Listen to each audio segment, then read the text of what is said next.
Hello दोस्तों, आप सभी का स्वागत है मेरे यूट्यूब चैनल स्टडी स्टेशन में। तो हम लोग पिछले साल जो सीटेट का पेपर हुआ था उसका क्वेश्चन पेपर देखने वाले हैं। ये पेपर हुआ था जुलाई 2023, 20/8/2023 में हुआ था। तो इस वीडियो में हम लोग देखने वाले हैं सीडीपी मैथ और साइंस के क्वेश्चन। तो मैथ और साइंस के 60 क्वेश्चन हो जाएंगे और सीडीपी के 30 क्वेश्चन हो जाएंगे। क्लास थोड़ी लंबी रहेगी लेकिन आप लोग जरूर देखिएगा, क्योंकि पिछले साल पेपर कैसे आए थे उससे आप लोगों को एक आइडिया मिलेगा। पिछले साल जो पेपर थे जरूर हर साल के पेपर से थोड़े से टफ सेट किए गए थे, तो उसके हिसाब से आप लोग पर देख लीजिए। क्वेश्चन नंबर 1 देखेंगे, निम्नलिखित में से कौन सा बच्चों के समालोचनात्मक और रचनात्मक चिंतन को बढ़ावा देता है। तो मतलब कि क्रिटिकल और क्रिएटिव थिंकिंग को कौन बढ़ावा देगा। तो देखिए ऑप्शन ए दिया है, पानी के बचाव के लिए सबसे अच्छा तरीका कौन सा हो सकता है, क्यों। तो इस क्वेश्चन का जब बच्चे आंसर करेंगे तो क्या होगा, अगर 10 बच्चे कोई क्वेश्चन देते तो 10 बच्चे अपने अपने सोच के अनुसार जो उन्हें समझ में आएगा उसको लिखेंगे, अपने थिंकिंग का यूज करेंगे, कल्पना करेंगे।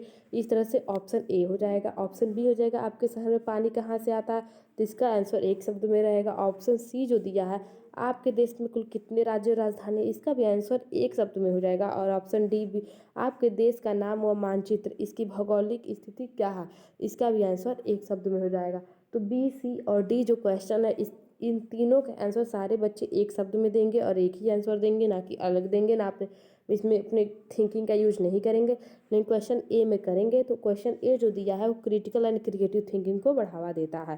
चलिए नेक्स्ट क्वेश्चन देखेंगे, समालोचनात्मक चिंतन में प्रमाण की क्या भूमिका है। तो रोल एविडेंस की क्या भूमिका है उसके बारे में बताना है। तो ऑप्शन ए दिया, प्रमाण का तार्किक और सुनियोजित रूप से मूल्यांकन किया जाना चाहिए। जो एविडेंस है वो क्या किया जाना चाहिए, तार्किक और सुनियोजित रूप से उसका मूल्यांकन किया जाना चाहिए। ऑप्शन बी दिया, प्रमाण को बिना विश्लेषण के स्वीकार किया जाना चाहिए। तो नहीं, ऐसा नहीं हो सकता।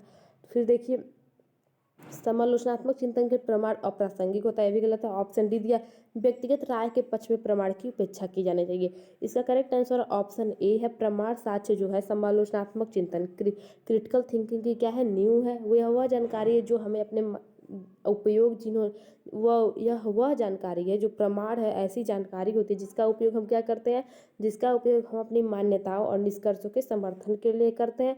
अतः समालोचनात्मक चिंतन में प्रमाण व तार्किक तार्किक सुनियोजित रूप से मूल्यांकन किया जाना चाहिए।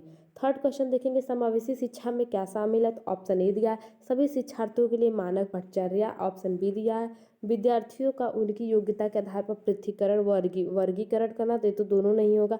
फिर ऑप्शन सी दिया, विशेष आवश्यकता वाले शिक्षार्थियों को केवल व्यावसायिक शिक्षा प्रदान करना। तो ये भी गलत हो जाएगा। ऑप्शन डी दिया है, व्यक्तिगत अंतरों की पहचान के परिणाम स्वरूप पाठ्यक्रमों पाठचर्या में लचीलापन। तो क्लास में आपके 3-4 विद्यार्थी अगर हैं तो चारों का क्या होगा, व्यक्तिगत अंतर रहेगा। तो उनके अंतर का ध्यान रख के क्या करना चाहिए, पाठ्यक्रम में लचीलापन रखना चाहिए पाठचर्या में। ऑप्शन डी इसका करेक्ट आंसर हो जाएगा। क्वेश्चन नंबर 4 कथन से रिलेटेड क्वेश्चन है। तो कथन क्या दिया है, बच्चों में संज्ञानात्मक विकास पर, जो बच्चों के संज्ञानात्मक विकास है उस पर भाषा का प्रभाव जो पड़ता है, तो भाषा के प्रभाव पर जीन पियाजे और लेव वाइगोस्की के दृष्टिकोण में भिन्नता है। तो क्वेश्चन क्या कह रहा है, बच्चों के संज्ञानात्मक विकास पर जो भाषा के प्रभाव पड़ते हैं उस पर जो जीन पियाजे और लेव वाइगोस्की के अपने भाव व्यक्त किए यानी दृष्टिकोण जो दिए उसमें क्या है, डिफरेंस है। तो बिल्कुल से ये कथन सही बिल्कुल है, लेव वाइगोस्की और जीन पियाजे में डिफरेंस है। तो इसका तर्क दिया है, खोज अधिगम में शिक्षक अवसर प्रदान करता है कि विद्यार्थी स्वयं जानकारी प्राप्त करने के लिए उन्मुख हो। तो जो कारण जो दिया है कि देखिए, कोई भी खोज अधिगम यानी डिस्कवरी लर्निंग जब बच्चे को कराया जाता है तो शिक्षक क्या करते हैं, बच्चे को मौका देते हैं, अवसर देते हैं कि वो क्या करें, अपनी जानकारी स्वयं प्राप्त करें। तो कारण तो सही दिया, लेकिन जो एक कारण दिया है कथन के लिए बिल्कुल सही नहीं है, उससे कोई रिलेटेड नहीं है। तो क्या हो जाएगा, ए और आर दोनों सही है लेकिन आर ए की सही व्याख्या नहीं है। ऑप्शन बी इसका करेक्ट आंसर हो जाएगा। क्वेश्चन नंबर 5 देखेंगे, निम्नलिखित में से कौन सा समूह उन विशिष्टताओं का सही ढंग से उल्लेख करता है जो प्रतिभाशाली विद्यार्थियों कक्षा में अन्य विद्यार्थियों के बीच में आमतौर पर भिन्न होते हैं।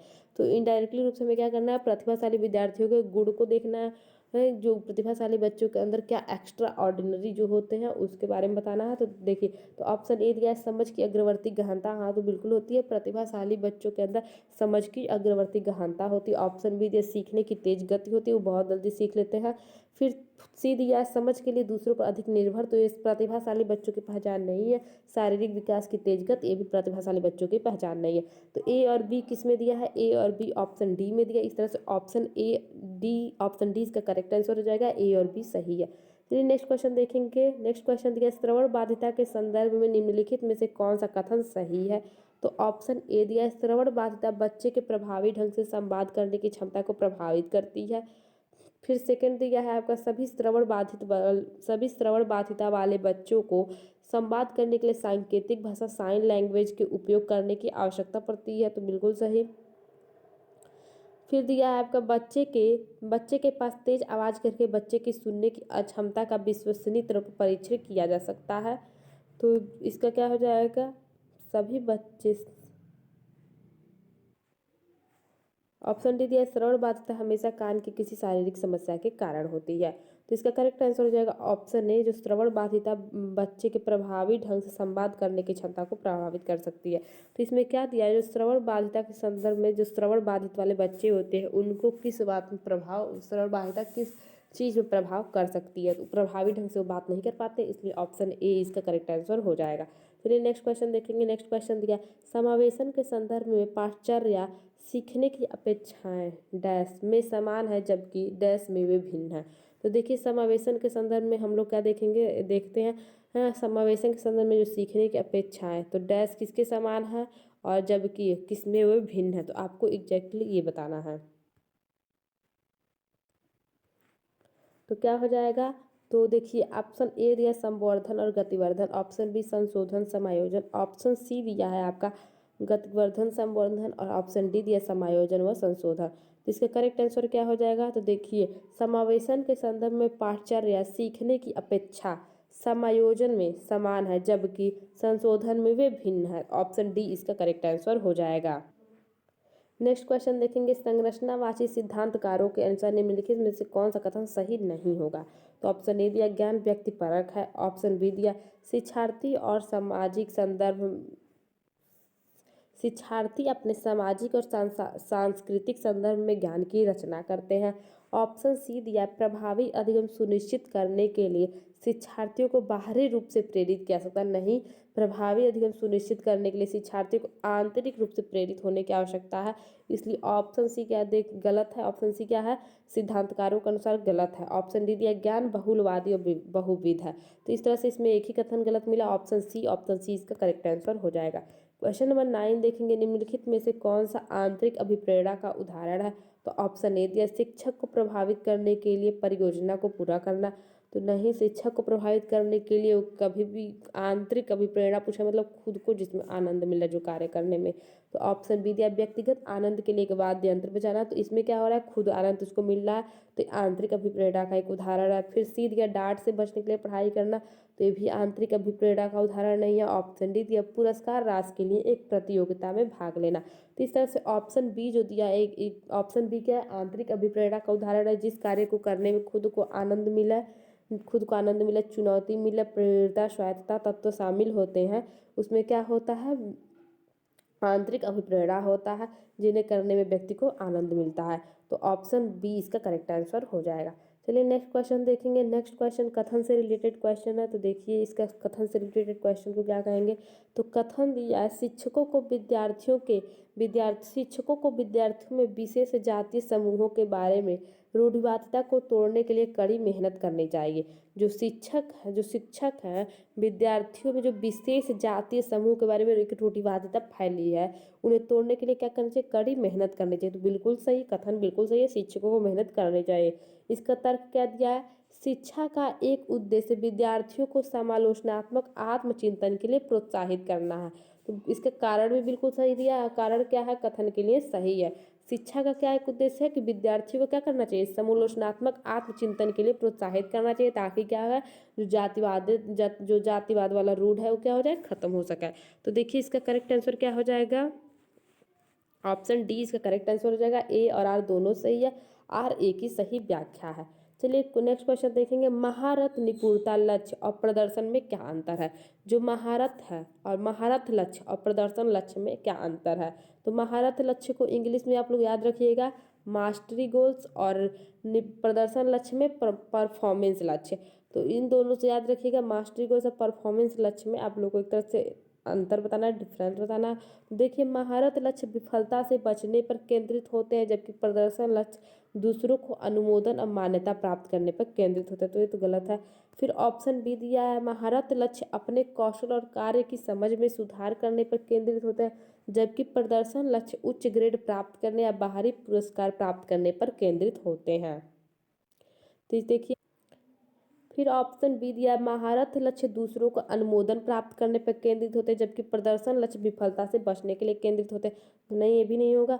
ऑप्शन डी दिया, महारत लक्ष्य दूसरों के साथ प्रतिस्पर्धा करने के लिए और एक निश्चित स्तर पर प्रदर्शन को प्राप्त करने पर ध्यान केंद्रित किया जाता है, जबकि प्रदर्शन लक्ष्य खुद में कौशल और कार्य की सुधार करने में केंद्रित किया जाता है। तो देखिए, महारत यानी कि जो आपके मास्टरी गोल्स हैं, उसका प्रदर्शन का क्या अंतर है। तो महारत लक्ष्य अपने कौशल कार्य की समझ के सुधार पर केंद्रित होता है, ठीक है, अपने कौशल और कार्य की समझ को सुधारने में केंद्रित होता है। और प्रदर्शन लक्ष्य क्या होता है, उच्च ग्रेड करना है, उच्च ग्रेड प्राप्त करना है, क्लास में टॉप करना है, बाहरी पुरस्कार प्राप्त करने पर केंद्रित होता है। तो ये है इन दोनों में डिफरेंस।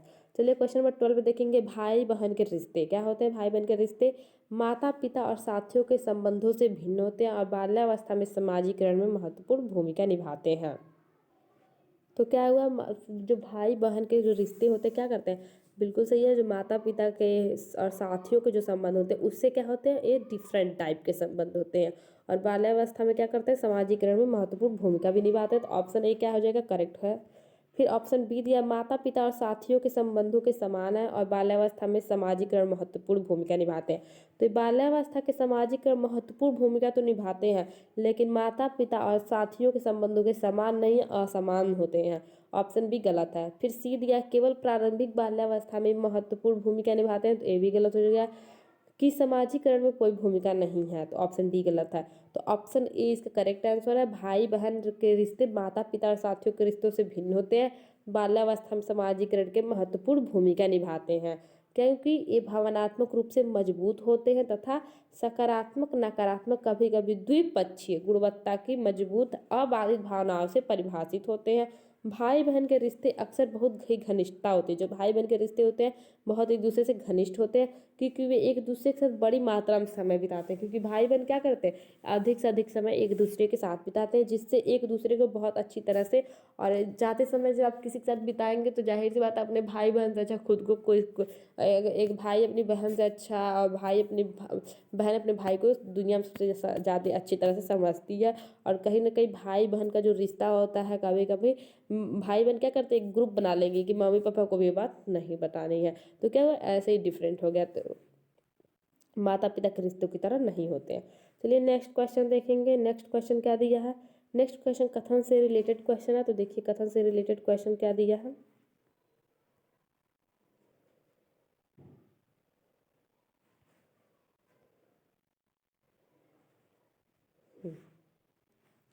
बच्चों के बीच विकासात्मक दरों में काफ़ी भिन्नताएं मौजूद हैं। तो देखिए, जब बच्चों का जब विकास होता है तो उनकी जो विकासात्मक अवस्थाएं होती हैं वो हर समय डिफरेंट रहती है। आपके घर 4 बच्चे हैं, आपके 5 बच्चे हैं, आपके 6 बच्चे हैं, तो 6 का विकासात्मक दर क्या होगा, डिफरेंट होगा। तो काफ़ी भिन्नताएं मौजूद होती हैं, कथन सही है। फिर इसका तर्क क्या दिया, विकासात्मक अंतर आनुवांशिक और अनुभवात्मक विविधताओं की जटिल अंतःक्रिया का एक अनिवार्य परिमाण। तो इसका कारण भी सही दिया, और एक कारण किससे रिलेटेड है, कथन से रिलेटेड है, इसलिए ऑप्शन डी इसका करेक्ट आंसर है। ए और आर दोनों सही है, आर ए की सही व्याख्या है। नेक्स्ट क्वेश्चन देखेंगे, निम्नलिखित कथन में से विकास के किस सिद्धांत को दर्शाया गया है। तो देखिए इसमें से बताना है विकास के किस सिद्धांत को दर्शाया गया है। जो बच्चे अपने शुरुआती वर्षों में भाषा सीखने के लिए उन्हें अनुकूल वातावरण, देखिए बच्चों को क्या कि अगर किसी बच्चे को शुरुआती वर्ष में भाषा सीखने के लिए क्या करते हैं, उनके अनुसार अनुकूल वातावरण नहीं देते, उन्हें वंचित रखते हैं, उन्हें बाद में जीवन की भाषा चुनने में थोड़ी कठिनाई होती है। बिल्कुल सही है कि जब बच्चे क्या होंगे, एक ऐसी अवस्था होती है शुरुआती वर्ष में जब बच्चे क्या रहते हैं, एक शब्द मतलब उनका एक शब्द सीखते हैं कि इतने वर्ड इतने टाइम में सीख जाते हैं, उनका एक शब्दकोश बन जाता है। तो अगर उस अनुकूल वातावरण से उन्हें वंचित कर देंगे तो उन्हें बाद में जीवन की भाषा सुनने में थोड़ी कठिनाई होती है। तो देखिए ऑप्शन ए क्या दिया है, भाषा का विकास पूरी तरह से आनुवांशिकी पर निर्भर है। तो बिल्कुल गलत, पर्यावरण भी डिपेंड करता है। ऑप्शन बी दिया, भाषा और अनुभूति जटिल रूप से परस्पर संबंधित है। ऑप्शन सी दिया, विकास अव्यवस्थित और अप्रत्याशित है। और ऑप्शन सी दिया, डी दिया, भाषा के विकास का एक संवेदनशील काल है। तो भाषा के जो शुरुआती वर्ष होते हैं, तो शुरुआती वर्ष क्या है, भाषा के विकास के लिए एक संवेदनशील काल है। और अगर उस संवेदनशील काल में कुछ भी आप लोग हस्तक्षेप करेंगे या फिर उनके अनुसार पर्यावरण नहीं देंगे तो क्या हो जाएगा, भाषा चुनने में उन्हें कठिनाई हो जाएगा। ऑप्शन डी क्या है, सही आंसर है। नेक्स्ट क्वेश्चन है, वह विद्यार्थी जो पठन वैकल्य से जूझ रहे हैं को पढ़ना सिखाया जा सकता है। ऐसे विद्यार्थी जो पठन वैकल्य से ऑलरेडी जूझ रहे हैं उनको कैसे पढ़ना सिखाया जा सकता है, तो ऑप्शन ए दिया है, उन्हें कई विकर्षणों में अध्ययन करने के लिए प्रोत्साहित करके। तो अगर विकर्षण में आप अध्ययन करने के लिए प्रोत्साहित करेंगे तो इससे वो पढ़ना नहीं सीखेंगे, ऑलरेडी डिस्ट्रैक्शन दे रहे हैं, तो ऑप्शन ए की जगह गलत हो जाएगा। ऑप्शन बी दिया, उच्च ग्रेड स्तर के पठन ग्रंथ प्रदान करके, तो इससे भी उन्हें नहीं होगा। ऑप्शन बी दिया, सुधारात्मक पठन सुनिश्चित करने के लिए सख्त दंड के उपयोग के माध्यम से। कभी भी सख्त दंड का उपयोग आप नहीं कर सकते। ऑप्शन डी दिया, प्रणालीगत ध्वन्यात्मक प्रशिक्षण के माध्यम से। क्या अगर फोनोलॉजिकल ट्रेनिंग उन्हें दिया जाए तो क्या हो जाएगा, उन्हें बोलने में कोई प्रॉब्लम नहीं होगा। इसलिए ऑप्शन डी इसे करेक्ट आंसर है, इसके माध्यम से उन्हें पढ़ना सिखाया जा सकता है। चलिए नेक्स्ट क्वेश्चन देखेंगे, बोध आधारित शिक्षण का यानी कि understanding based teaching, understanding based teaching का अंतर्निहित सिद्धांत यह विश्वास है कि, ऑप्शन ए दिया है, शिक्षार्थियों, एक मिनट सॉरी इसके लिए, तो ऑप्शन ए दिया है, शिक्षार्थियों की क्षमताएं व आवश्यकताएं विविध हैं जिन्हें मानक निर्देशों पर ध्यान केंद्रित किए बिना पूरा नहीं किया जा सकता है। चलिए नेक्स्ट ऑप्शन देखेंगे, शिक्षार्थी निष्क्रिय प्राप्त करता है और शिक्षक के पास सही ज्ञान है। शिक्षार्थी निष्क्रिय नहीं सक्रिय प्राप्त करता है। ऑप्शन सी दिया है, ऐसा करने के लिए एक सुविधाजनक वातावरण प्रदान किए जाने पर शिक्षार्थी ज्ञान का निर्माण कर सकते हैं, तो ऑप्शन सी सही है। ऑप्शन डी है, शिक्षार्थी कम जानते हैं और शिक्षण में विद्यार्थियों के लिए तथ्यों का प्रसारण शामिल है। ऑप्शन सी इसका करेक्ट आंसर हो जाएगा। चलिए नेक्स्ट क्वेश्चन देखते हैं। नेक्स्ट क्वेश्चन दिया है, जटिल समस्याओं से जूझ रहे अमन के समस्या समाधान कौशल विकसित करने में एक शिक्षक किस प्रकार मदद कर सकता है। अमन कोई एक बच्चा है जो जटिल समस्याओं से जूझ रहा है, उसे समस्या समाधान कौशल विकसित करने के लिए अगर आप एक टीचर हैं तो किस प्रकार मदद कर सकते हैं, तो ऑप्शन ए दिया है, उसे मंथन करने और विचार उत्पन्न करने के लिए प्रोत्साहित करके, तो ऑप्शन ए क्या है, सही है। ऑप्शन बी दिया, उसे कहकर कि समस्या को सुलझाना छोड़ दें, तो कभी भी गिव अप करने के लिए नहीं करना है, गिव अप वर्ड निगेटिव है, इसलिए ऑप्शन बी गलत है। ऑप्शन सी दिया, उसे प्रयोग करने और जोखिम लेने के लिए हतोत्साहित करना, ऑप्शन सी गलत है। ऑप्शन डी दिया है, उसे उत्तर प्रदान करके, उसे उत्तर आप प्रदान नहीं कर सकते, इस तरह से ऑप्शन ए करेक्ट है। उसे कहेंगे कि तुम मंथन करो, अपने विचार उत्पन्न करने के लिए उसे प्रोत्साहित करेंगे। क्वेश्चन नंबर 18 दिया, माध्यमिक कक्षाओं में अधिगम के लिए एक अनुकूल कक्षा का वातावरण किस पर केंद्रित होता है। तो अगर माध्यमिक कक्षा में आप एक अधिगम करा रहे हैं, अगर टीचर रह के सोचिए कि अगर माध्यमिक कक्षा में अधिगम दे रहा है तो उस कक्षा का वातावरण किस पर केंद्रित होना चाहिए। तो ऑप्शन ए दिया, सजा और शर्मिंदगी के डर पर, बिल्कुल नहीं, सजा और शर्मिंदगी निगेटिव है। ऑप्शन बी दिया, सहकारी अधिगम क्या पॉजिटिव है। ऑप्शन सी, प्रतिस्पर्धा लोकाचार, प्रतिस्पर्धी आप बच्चों को नहीं बना सकते, ऑप्शन सी क्या हो जाएगा, गलत हो जाएगा। अनुबंधन और पुनर्बलन कंडीशनिंग क्या है, गलत है, ऑप्शन डी भी गलत हो जाएगा। इस तरह से माध्यमिक कक्षाओं में अधिगम के लिए एक अनुकूल कक्षा का वातावरण सहकारी अधिगम पर केंद्रित होता है, मतलब कि कोऑपरेटिव लर्निंग। ठीक है, चलिए नेक्स्ट क्वेश्चन देखेंगे। नेक्स्ट क्वेश्चन दिया, ले वाइगोस्की का मानना था कि, तो ले वाइगोस्की ने कौन सा सिद्धांत दिया था, सामाजिक संस्कृति का सिद्धांत दिया था। ऑप्शन ए दिया, प्रकृति में असतत है। ऑप्शन बी दिया, आनुवांशिक प्रोग्रामिंग का खुलासा है। ऑप्शन सी दिया, सीधे परिपक्वता से परिणाम होता है। और ऑप्शन डी दिया, सीधे सामाजिक संपर्क से परिणाम होता है। तो ले वाइगोस्की का मानना था कि विकास सीधे सामाजिक संपर्क से परिणाम से होता है, सामाजिक संपर्क के परिणाम से होता है विकास। ऑप्शन डी करेक्ट आंसर है। जहाँ भी सामाजिक सांस्कृतिक वर्ड आएगा और ले वाइगोस्की रहेंगे तो उसको टिक करिएगा, ऑप्शन उसका करेक्ट रहेगा। चलिए नेक्स्ट क्वेश्चन देखेंगे, पियाजे के अनुसार गुणात्मक रूप से 4 विभिन्न अवस्थाएं हैं। तो पियाजे ने क्या किया था, पियाजे से रिलेटेड जितने भी क्वेश्चन आप लोग देख लीजिए ले वाइगोस्की से रिलेटेड, ये सब इंपॉर्टेंट है। तो देखिए ऑप्शन ए दिया, दुनिया की विभिन्न संस्कृतियों में व्यापक रूप से भिन्न होती हैं। ऑप्शन बी दिया, उदाहरण देकर समझाती है कि बच्चों का मन लघु वयस्क मन है। ऑप्शन सी है, बच्चों को जेनेटिक कोड पर निर्भर करती है। और ऑप्शन डी दिया, बच्चों के विकास के सार्वभौमिक पैटर्न का प्रतिनिधित्व करती है। तो देखिए जो पियाजे ने 4 अपने विभिन्न सिद्धांत अवस्थाएं दी थी गुणात्मक रूप से, वो किस किस प्रकार से डिफरेंट है, तो वो है बच्चों के विकासात्मक सार्वभौमिक पैटर्न का प्रतिनिधित्व करती हैं। जीन पियाजे के जो चारों विभिन्न अवस्थाएं हैं तो बच्चों के विकास के सार्वभौमिक पैटर्न का प्रतिनिधित्व करती है। ऑप्शन डी इसका करेक्ट आंसर है। नेक्स्ट क्वेश्चन देखेंगे। नेक्स्ट क्वेश्चन देखने से पहले आप लोग याद रखिएगा, जीन पियाजे का पूछता है क्रम वाइज उनकी चारों अवस्थाएं बताइए। तो याद करिएगा एस कितने कब से कब तक होता है, तो 0 से 2 वर्ष। पी कब से कब तक रहता है, तो 2 से 7 वर्ष। सी कब से कब तक होता है, 7 से 11। और फिर आपका फॉर्मल आ गया, फॉर्मल कब से कब तक रहेगा, 11 से 15। इस तरह से SPCF याद रखिएगा, संवेदीगामक अवस्था, पूर्व संक्रियात्मक अवस्था, मूर्त संक्रियात्मक अवस्था और औपचारिक संक्रियात्मक अवस्था। क्वेश्चन नंबर 21 देखेंगे, निम्नलिखित में से कौन सी पियाजे के संज्ञानात्मक विकास के सिद्धांत की सीमा है। उनके विकास के सिद्धांत की सीमा यानी कमी बताना है। तो ऑप्शन ए दिया हुआ, संज्ञानात्मक विकास में भाषा की भूमिका पर अत्यधिक बल देते हैं, तो ये सीमा तो नहीं है। ऑप्शन बी दिया हुआ, संज्ञानात्मक विकास में व्यक्तिगत भिन्नताओं को ध्यान में नहीं रखता है, ऑप्शन बी भी गलत हो जाएगा। चलिए नेक्स्ट देखते हैं, जो व्यक्तिगत भिन्नताओं को ध्यान में रखते हैं। फिर दिया है आपके, वह संज्ञानात्मक विकास में जैविक कारकों की भूमिका को ध्यान में नहीं रखते, तो वो रखते हैं। ऑप्शन डी दिया है, वह संज्ञानात्मक विकास पर सांस्कृतिक और सामाजिक कारकों को प्रभाव में नहीं रखते हैं, तो ऑप्शन डी दिया हो। क्या जीन पियाजे ने क्या क्या सांस्कृतिक और सामाजिक कारकों के प्रभाव को ध्यान में नहीं रखा, यही उनकी सीमा है। और संज्ञानात्मक विकास में सांस्कृतिक और सामाजिक कारकों पर प्रभाव किसने रखा, तो लेवाइगोस्की ने रखा, याद रखिएगा। नेक्स्ट क्वेश्चन है 22 कथन से रिलेटेड क्वेश्चन है। प्रत्येक वर्ष लता जो कि कक्षा 7 की शिक्षिका है, उसने उनके क्षेत्रों में करियर पर चर्चा करने के लिए एक महिला गणित प्रोफेसर और एक पुरुष नर्स को अपने कक्षा में आमंत्रित करती है।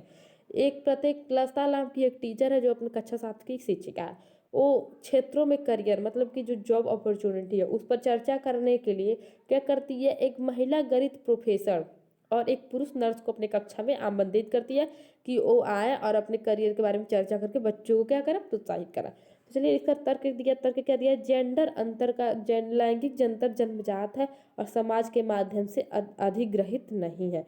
देखिए, जो लैंगिक जेंडर जन्मजात है और समाज के माध्यम से अधिग्रहित नहीं, क्या गलत है, वो समाज के माध्यम से ही अधिग्रहित है। ए तो सही है लेकिन आर क्या है, गलत है। ए सही है, आर गलत है। और ये टीचर ऐसा क्यों करती है, क्योंकि वो क्या करने के लिए, लैंगिक जो रूढ़िवादिता है लैंगिक वाला, उसे क्या करते, कम करने के लिए बुलाती है। कि देखिए क्या कहा जाता है कि गणित केवल बच्चों लड़के पढ़ते हैं और गणित के प्रोफेसर नहीं लड़के बन सकते हैं और नर्स के काम केवल लड़कियां कर सकती हैं, तो बिल्कुल ऐसा नहीं है। कोई इसमें वो नहीं है कि गणित के प्रोफेसर लड़के ही बनेंगे, लड़कियां भी बन सकती हैं और लड़के भी नर्स बन सकते हैं। तो चलिए नेक्स्ट क्वेश्चन हम देखते हैं अब। तो देखिए क्वेश्चन दिया, एक प्रगतिशील कक्षा में विद्यार्थी अधिक प्रश्न पूछते हैं। ऑप्शन बी दिया है, शिक्षक से प्रश्न पूछते हैं। ऑप्शन सी दिया, एक दूसरे से प्रश्न पूछते हैं। और ऑप्शन डी दिया है, स्वयं से प्रश्न पूछते हैं। तो क्या करते हैं, अधिक, ऑप्शन ए जो दिया है इसमें क्या दिया, अधिक प्रश्न नहीं पूछते हैं, सॉरी इसको गलत मैंने पढ़ा। तो प्रगतिशील कक्षा में अधिक प्रश्न नहीं पूछते, ऑप्शन ए की जगह गलत हो जाएगा। ऑप्शन बी दिया, जो शिक्षक से प्रश्न पूछते हैं, हाँ शिक्षक से एक दूसरे से प्रश्न पूछते हैं, स्वयं से ही प्रश्न पूछते हैं। तो बी सी डी देखिए किसमें दिया है, ऑप्शन सी दिया है, बी सी डी इसका करेक्ट आंसर हो जाएगा। तो प्रगतिशील कक्षा में शिक्षा से भी प्रश्न पूछ सकते हैं, एक दूसरे से भी प्रश्न पूछ सकते हैं और स्वयं से भी प्रश्न पूछ सकते हैं। चलिए नेक्स्ट क्वेश्चन 24 है, पुल्लिंग या स्त्रीलिंग होने की जुड़ी अपेक्षाओं को कहा जाता है और इन्हें सीखा जाता है। तो क्या है, पुल्लिंग और स्त्रीलिंग जुड़ी अपेक्षाओं को क्या कहा जाता है, तो जेंडर भूमिकाएं कहा जाती है। क्या कहा जाता है, जेंडर भूमिकाएं, अपेक्षाएं। और इन्हें बाल्यावस्था की सभी अवस्थाओं से लेकर वयस्कता में भी सीखा जा सकता है। ऑप्शन ए इसका करेक्ट आंसर है। चलिए नेक्स्ट क्वेश्चन देखेंगे। नेक्स्ट क्वेश्चन क्या दिया है, ऐसा आप सभी लोगों को क्लास पसंद आ रही होगी तो चैनल को सब्सक्राइब जरूर करिएगा, अपने दोस्तों के पास भी शेयर कर दीजिएगा। चलिए नेक्स्ट क्वेश्चन देखेंगे, बुद्धि के संदर्भ में निम्नलिखित में से कौन सा दृष्टिकोण शिक्षार्थियों के बीच विविधता के सम्मानपूर्वक विचार का समर्थन करता है।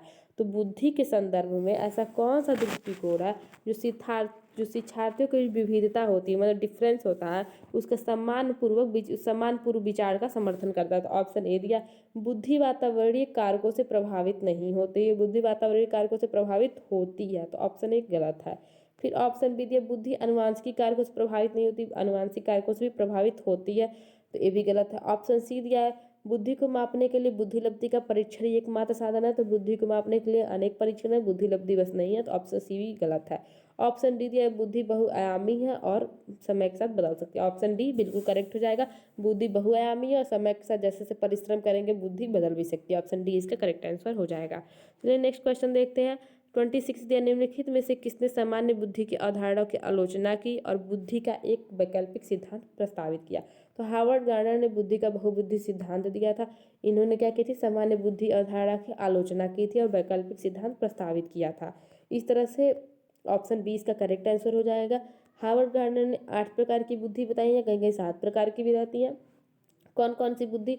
भाषाई बुद्धि, सांगीतिक बुद्धि, तार्किक गणितीय बुद्धि, स्थानिक बुद्धि, शारीरिक गतिज बुद्धि, अंतःवैयक्तिक बुद्धि, अंतरावैयक्तिक बुद्धि और प्राकृतिक बुद्धि। तो इन सभी बुद्धियों से रिलेटेड कुछ क्वालिटी भी बताए थे। भाषाई बुद्धि में क्या हो जाएगा, भाषाई बुद्धि में शब्दों का ज्ञान रहता है। सांगीतिक बुद्धि में लय ताल का ज्ञान रहेगा। तार्किक बुद्धि में गणित से रिलेटेड जिन्हें तर्क वितर्क का ज्ञान रहेगा। स्थानिक बुद्धि में दिशा का ज्ञान रहेगा।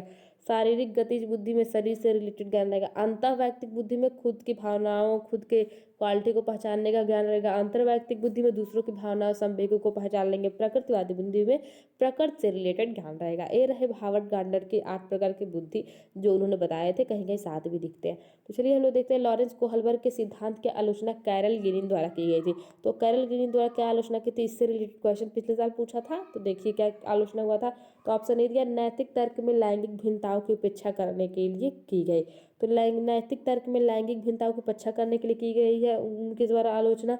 ऑप्शन बी दिया है, विश्लेषण के मात्रात्मक तरीकों को लागू नहीं करने के लिए की गई है। ऑप्शन सी भी देख लीजिए। तो ऑप्शन सी दिया, नैतिक विकास का एक चरण सिद्धांत प्रस्तुत करने के लिए की गई है गिलिन के द्वारा। ऑप्शन डी दिया है, वास्तविक जीवन की स्थितियों के माध्यम से तथ्यों को एकत्र करने के लिए की गई है। तो ऑप्शन ए इसका करेक्ट आंसर था। लॉरेंस कोहलबर्ग के सिद्धांत की आलोचना कैरल गिलिगन द्वारा नैतिक तर्क में लैंगिक भिन्नताओं की उपेक्षा करने के लिए की गई है। गिलिगन कोहलबर्ग के अनुसंधान सहायकों में से एक थे। गिलिगन कौन थे? कोहलबर्ग के अनुसंधान सहायकों में से एक थे। उनका मानना था कि कोहलबर्ग का सिद्धांत, गिलिगन ने महसूस किया कि महिलाएं कोहलबर्ग द्वारा विकसित विकास की उन्हीं 3 चरणों से गुजरी, लेकिन नैतिक मुद्दों पर अलग अलग दृष्टिकोण होने के कारण महिलाएं नैतिक मुद्दों पर पुरुषों की तुलना में अलग अलग तरह से तर्क करती थी। परंतु पुरुषों की तुलना में महिलाएं के सोचने के तरीके अक्सर कम महत्व दिया जाता है।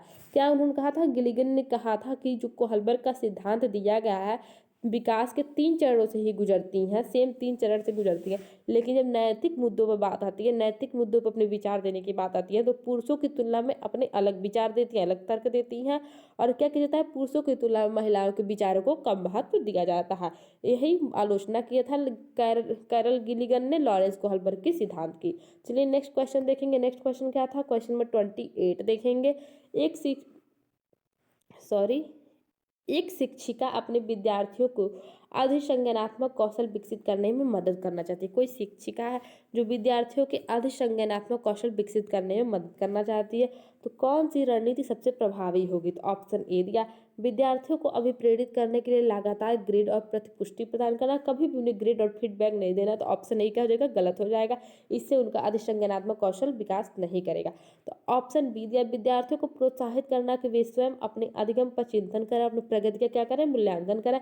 तो ऑप्शन बी इसका सही है। ऑप्शन सी दिया, विद्यार्थियों को याद करने के लिए पाठ सौंपना, कभी भी याद नहीं करवाना है, ना ही उन्हें दोहराने के लिए प्रोत्साहित करना है। तो ऑप्शन सी क्या हो जाएगा, गलत हो जाएगा। ऑप्शन डी दिया है, सॉरी थोड़ा थक गए, तो देखिए ऑप्शन डी दिया है, विद्यार्थियों को सभी सीखने के कार्यों के लिए विस्तृत और निर्देशात्मक निर्देश देना, कभी भी आप उसे निर्देश नहीं दे सकते। ऑप्शन डी गलत हो जाएगा। मैं 1-2 दिन के अंदर ही पॉजिटिव निगेटिव टैग वर्ड डाल दूंगी, आप लोग उसे अच्छे से देख लीजिएगा। ऑप्शन बी इसका करेक्ट आंसर है।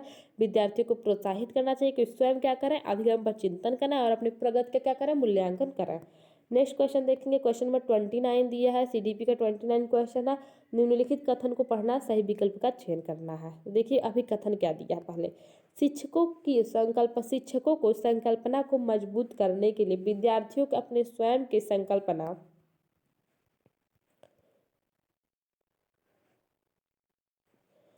स्वयं की संकल्पना के उदाहरणों और गैर उदाहरणों की पहचान करने के लिए कहना। बिल्कुल सही है। विद्यार्थियों को क्या करना चाहिए शिक्षकों को कि स्वयं की संकल्पना के उदाहरणों और गैर उदाहरणों की पहचान करने के लिए कह देना चाहिए। फिर इसका तर्क क्या दिया है, तर्क दिया उदाहरणों के बारे में सोचने से संकल्पना को मजबूत किया जा सकता है। बिल्कुल सही।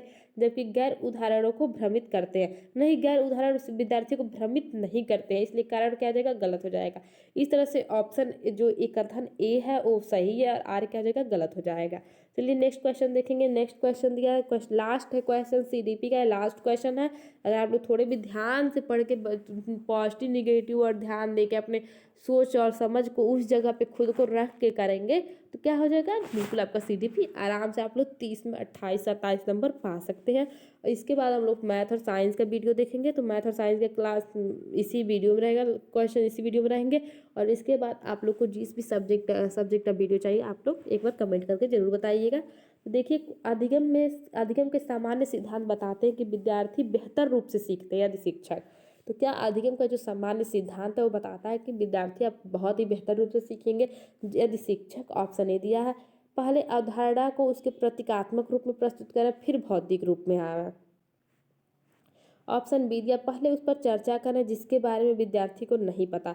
तो आप उस पर चर्चा नहीं पहले कर सकते। अगर विद्यार्थी को पता ही नहीं है, उसे पता ही नहीं कि मुझे कहाँ जाना है, तो उसके बारे में आप चर्चा कैसे कर सकते हैं। तो ऑप्शन बी क्या हो जाएगा, गलत हो जाएगा। ऑप्शन सी दिया, पहले अवधारणाओं को संपूर्ण रूप से परिचय दें फिर उसकी बारीकियों को पढ़ाएं।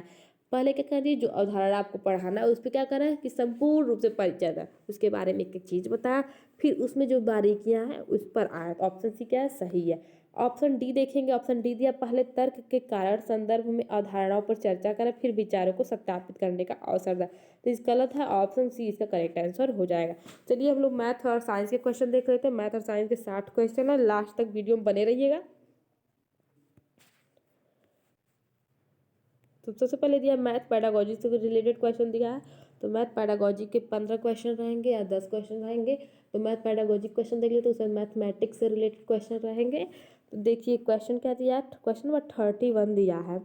एक शिक्षिका अपनी कक्षा में दैनिक जीवन की परिस्थितियों में से विभिन्न उदाहरणों पर चर्चा करती है। कोई शिक्षिका है जो अपने दैनिक जीवन की परिस्थितियों में से विभिन्न उदाहरणों की क्या करती है, चर्चा करती है।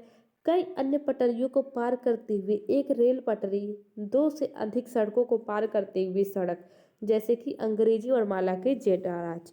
तो क्या करिए, शिक्षिका दैनिक परिस्थितियों से अपने उदाहरण दे रही है कुछ अपने दैनिक जीवन में जो उसके साथ हुए थे। तो क्या करिए, जैसे कि कई पटरी को पार की और कई सड़कों को पार की। तो कैसी कई पटरी और कई सड़कें जैसे पार की, जैसे कि क्या है, क्या करें, जैसे अंग्रेजी वर्णमाला के एच और जेड। तो रेल की पटरी हो गई, सड़क हो गए, रेल की पटरी हो गई, सड़क हो गए, इन्हें पार करके मान लीजिए स्कूल आती है। तो क्या इसके तो इस अर्थ के द्वारा क्या क्या परिचय दे रही, किसका परिचय दे रही है इनके द्वारा। तो ऑप्शन ए दिया रेखाखंड, ऑप्शन बी दिया तिर्यक छेदी रेखा, ऑप्शन सी दिया समांतर रेखा और ऑप्शन डी दिया समकोण। तो देखिए एच बनाइए, एच में क्या है, समांतर रेखा है, समांतर रेखा के बीच की दूरी क्या रहती है, समान रहती है सदैव। इस तरह से ऑप्शन सी तो जो पॉइंट सी है क्या है, सही है। फिर देखिए क्या कह रहा है इसमें कि तिर्यक जेड दिया, तिर्यक छेदी रेखा इसमें दिया, तिर्यक छेदी रेखा दिया है ना। तो तिर्यक छेदी जो रेखा रहती क्या करती हैं, काट समांतर रेखा पर काटती हैं। तो इसलिए ऑप्शन बी क्या हो जाएगा, ऑप्शन बी और सी क्या है, एच और जेड के द्वारा क्या बताना चाह रही है, तिर्यक छेदी रेखा समांतर रेखा। तो करेक्ट आंसर हो जाएगा बी और सी, ऑप्शन ए इसका करेक्ट आंसर हो जाएगा। चलिए नेक्स्ट क्वेश्चन देखेंगे। नेक्स्ट क्वेश्चन 32 दिया है, निम्नलिखित में से कौन सा गणितीय शिक्षण का सर्वाधिक उपयुक्त तरीका है। तो गणित शिक्षण का सर्वाधिक उपयुक्त तरीका क्या है, ऑप्शन ए दिया अधिगम में रह गई कमियों को ज्ञात कर केवल उन्हीं को संबोधित करना। केवल कमी जो है उन्हीं को केवल संबोधित नहीं करना है, केवल क्या है, केवल क्या है, एक निगेटिव टैग वर्ड है, इसलिए ये क्वेश्चन ऑप्शन ए क्या हो जाएगा, गलत हो जाएगा। अल्प प्रदर्शन करने वाले विद्यार्थियों को पहचान कर उन्हें कक्षा की अग्रिम पंक्ति में बैठाना। तो ऑप्शन बी भी क्या गलत हो जाएगा। ऑप्शन सी दिया है, एक जैसे उपागम द्वारा विद्यार्थियों को पढ़ाना। कभी भी एक जैसे उपागम से नहीं पढ़ाना, अलग अलग अप्रोच से पढ़ाना, अलग अलग अप्रोच, अलग अलग माध्यम से पढ़ाना। ऑप्शन डी दिया, अध्ययनकर्ताओं को उनकी विद्यमान क्षमताओं को विकसित करने के लिए उन्हें प्रोत्साहित करना।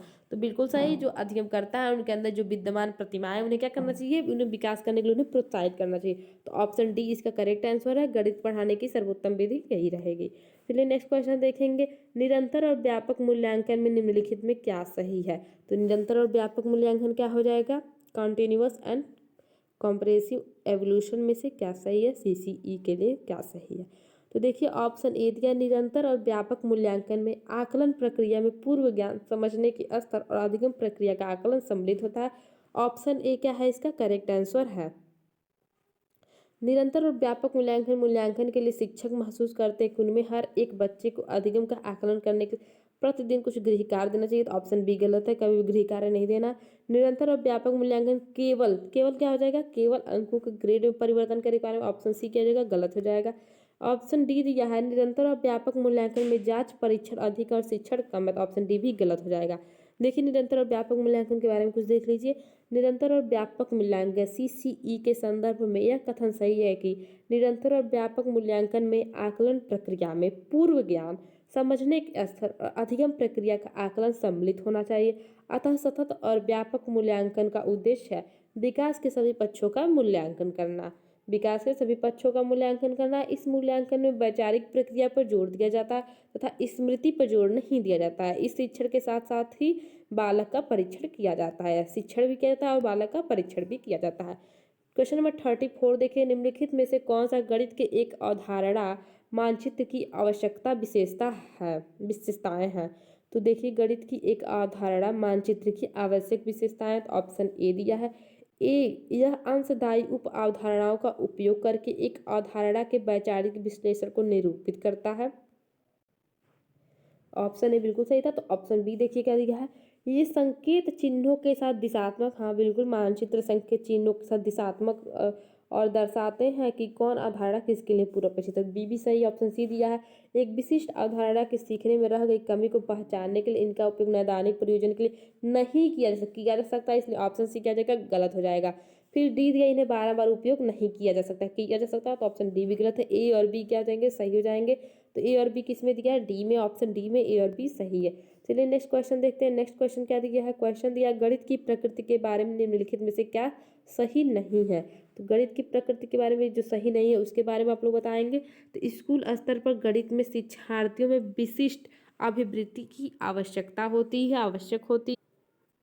फिर देखिए आपका सेकंड दिया है, गणित में प्राथमिक अवधारणाएं प्रकृति में अमूर्त होती हैं। तो गणित में जो प्राथमिक अवधारणा प्रकृति में कैसी होती है, अमूर्त होती है, ठीक है।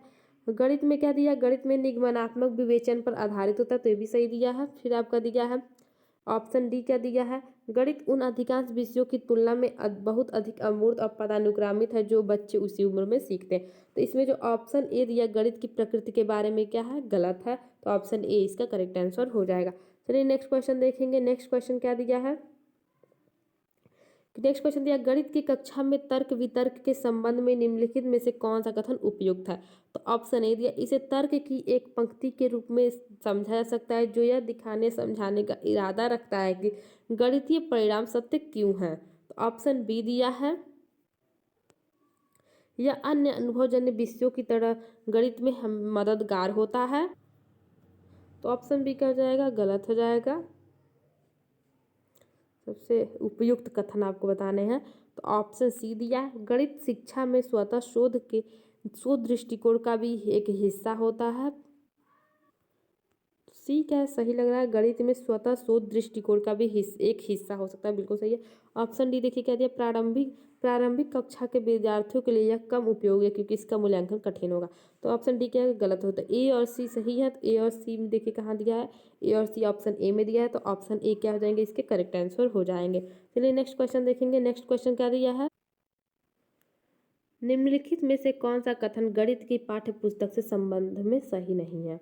तो ऑप्शन ए दिया, गणित की पाठ्य पुस्तक के उदाहरण विद्यार्थियों के दैनिक जीवन से संबंधित होने चाहिए, बिल्कुल सही है। ऑप्शन बी दिया, एक गणित की पाठ्य पुस्तक केवल हल किए हुए उदाहरण चाहिए, तो ये तो गलत लग रहा है।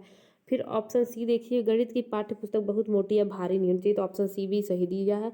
ऑप्शन डी थे, अब विद्यार्थियों के अभ्यास देने के लिए गणित की पाठ्य पुस्तक विभिन्न प्रश्नावली होनी चाहिए, तो बी ए सी डी क्या है, सही है। लेकिन जो बी दिया है, गणित की पाठ्य पुस्तक में केवल हल किए हुए उदाहरण होने चाहिए, अगर आप उन्हें प्रश्नावली नहीं देंगे तो उनका प्रैक्टिस नहीं करेंगे, इसलिए ऑप्शन बी क्या हो जाएगा, इसका गलत हो जाएगा गणित की पुस्तक के संबंध में। नेक्स्ट क्वेश्चन देखिए, गणित में एक कंजेक्चर जो होता है, कंजेक्चर किसका काम करता है, तो ऑप्शन ए दिया है, बिल्कुल भी महत्वपूर्ण नहीं है क्योंकि ये गणितीय समझ के विकसित करने में मदद नहीं करता, तो ऑप्शन ए गलत है। ऑप्शन बी दिया, यह प्रज्ञप्ति या निष्कर्ष है जो सिद्ध हो चुका है, ऑप्शन सी दिया है, केवल माध्यमिक स्तर के विद्यार्थियों के लिए महत्वपूर्ण है, ऑप्शन डी दिया है, एक प्रज्ञप्ति या निष्कर्ष है जो बिना प्रमाण के अस्थायी आधार पर सत्य मान। कंजेक्चर गणित के लिए एक ऐसा है जो क्या है, उसे सिद्ध नहीं है, वो क्या के बिना प्रमाण के आधार पर उसे सत्य मान लिया जाता है, इसलिए ऑप्शन डी इसका करेक्ट आंसर हो जाएगा। कंजेक्चर को आप लोग सिद्ध नहीं कर सकते।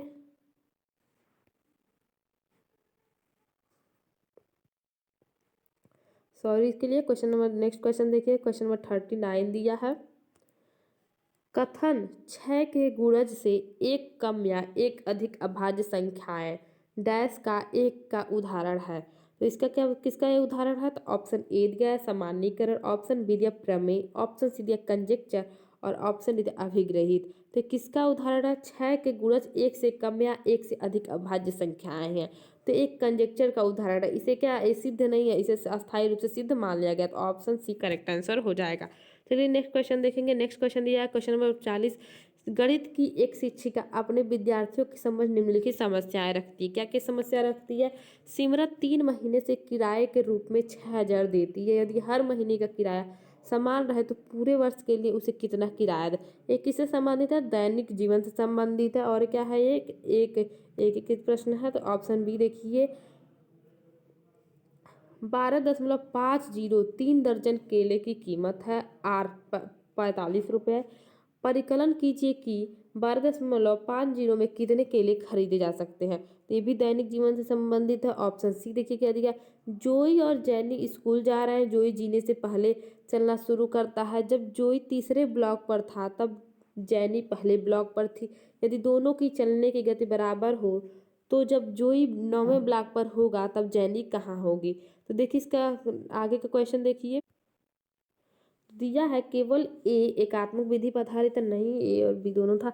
ऑप्शन बी दिया है बी और सी एकात्मक विधि पर आधारित है, तो जो सी दिया एकात्मक विधि पर आधारित नहीं था, तो ऑप्शन सी दिया ए और सी एकात्मक विधि पर आधारित दैनिक जीवन की समस्याएं हैं, तो ऑप्शन सी भी नहीं हो, ऑप्शन डी ए और बी एकात्मक विधि पर आधारित आधारिक जीवन की समस्या, दैनिक जीवन की समस्या, तो ऑप्शन डी सही है, एकात्मक विधि पर आधारित समस्या। एकात्मक विधि क्या होता है, एकात्मक विधि में हम पहले किसी समस्या की एक इकाई का मूल्य ज्ञात कर लेंगे और इसी मूल्य का उपयोग दूसरी इकाई का मूल्य ज्ञात करने के लिए करेंगे, इस तरह से ए और बी क्या हो जाएंगे, सही हो जाएंगे और दैनिक जीवन से रिलेटेड थे ही।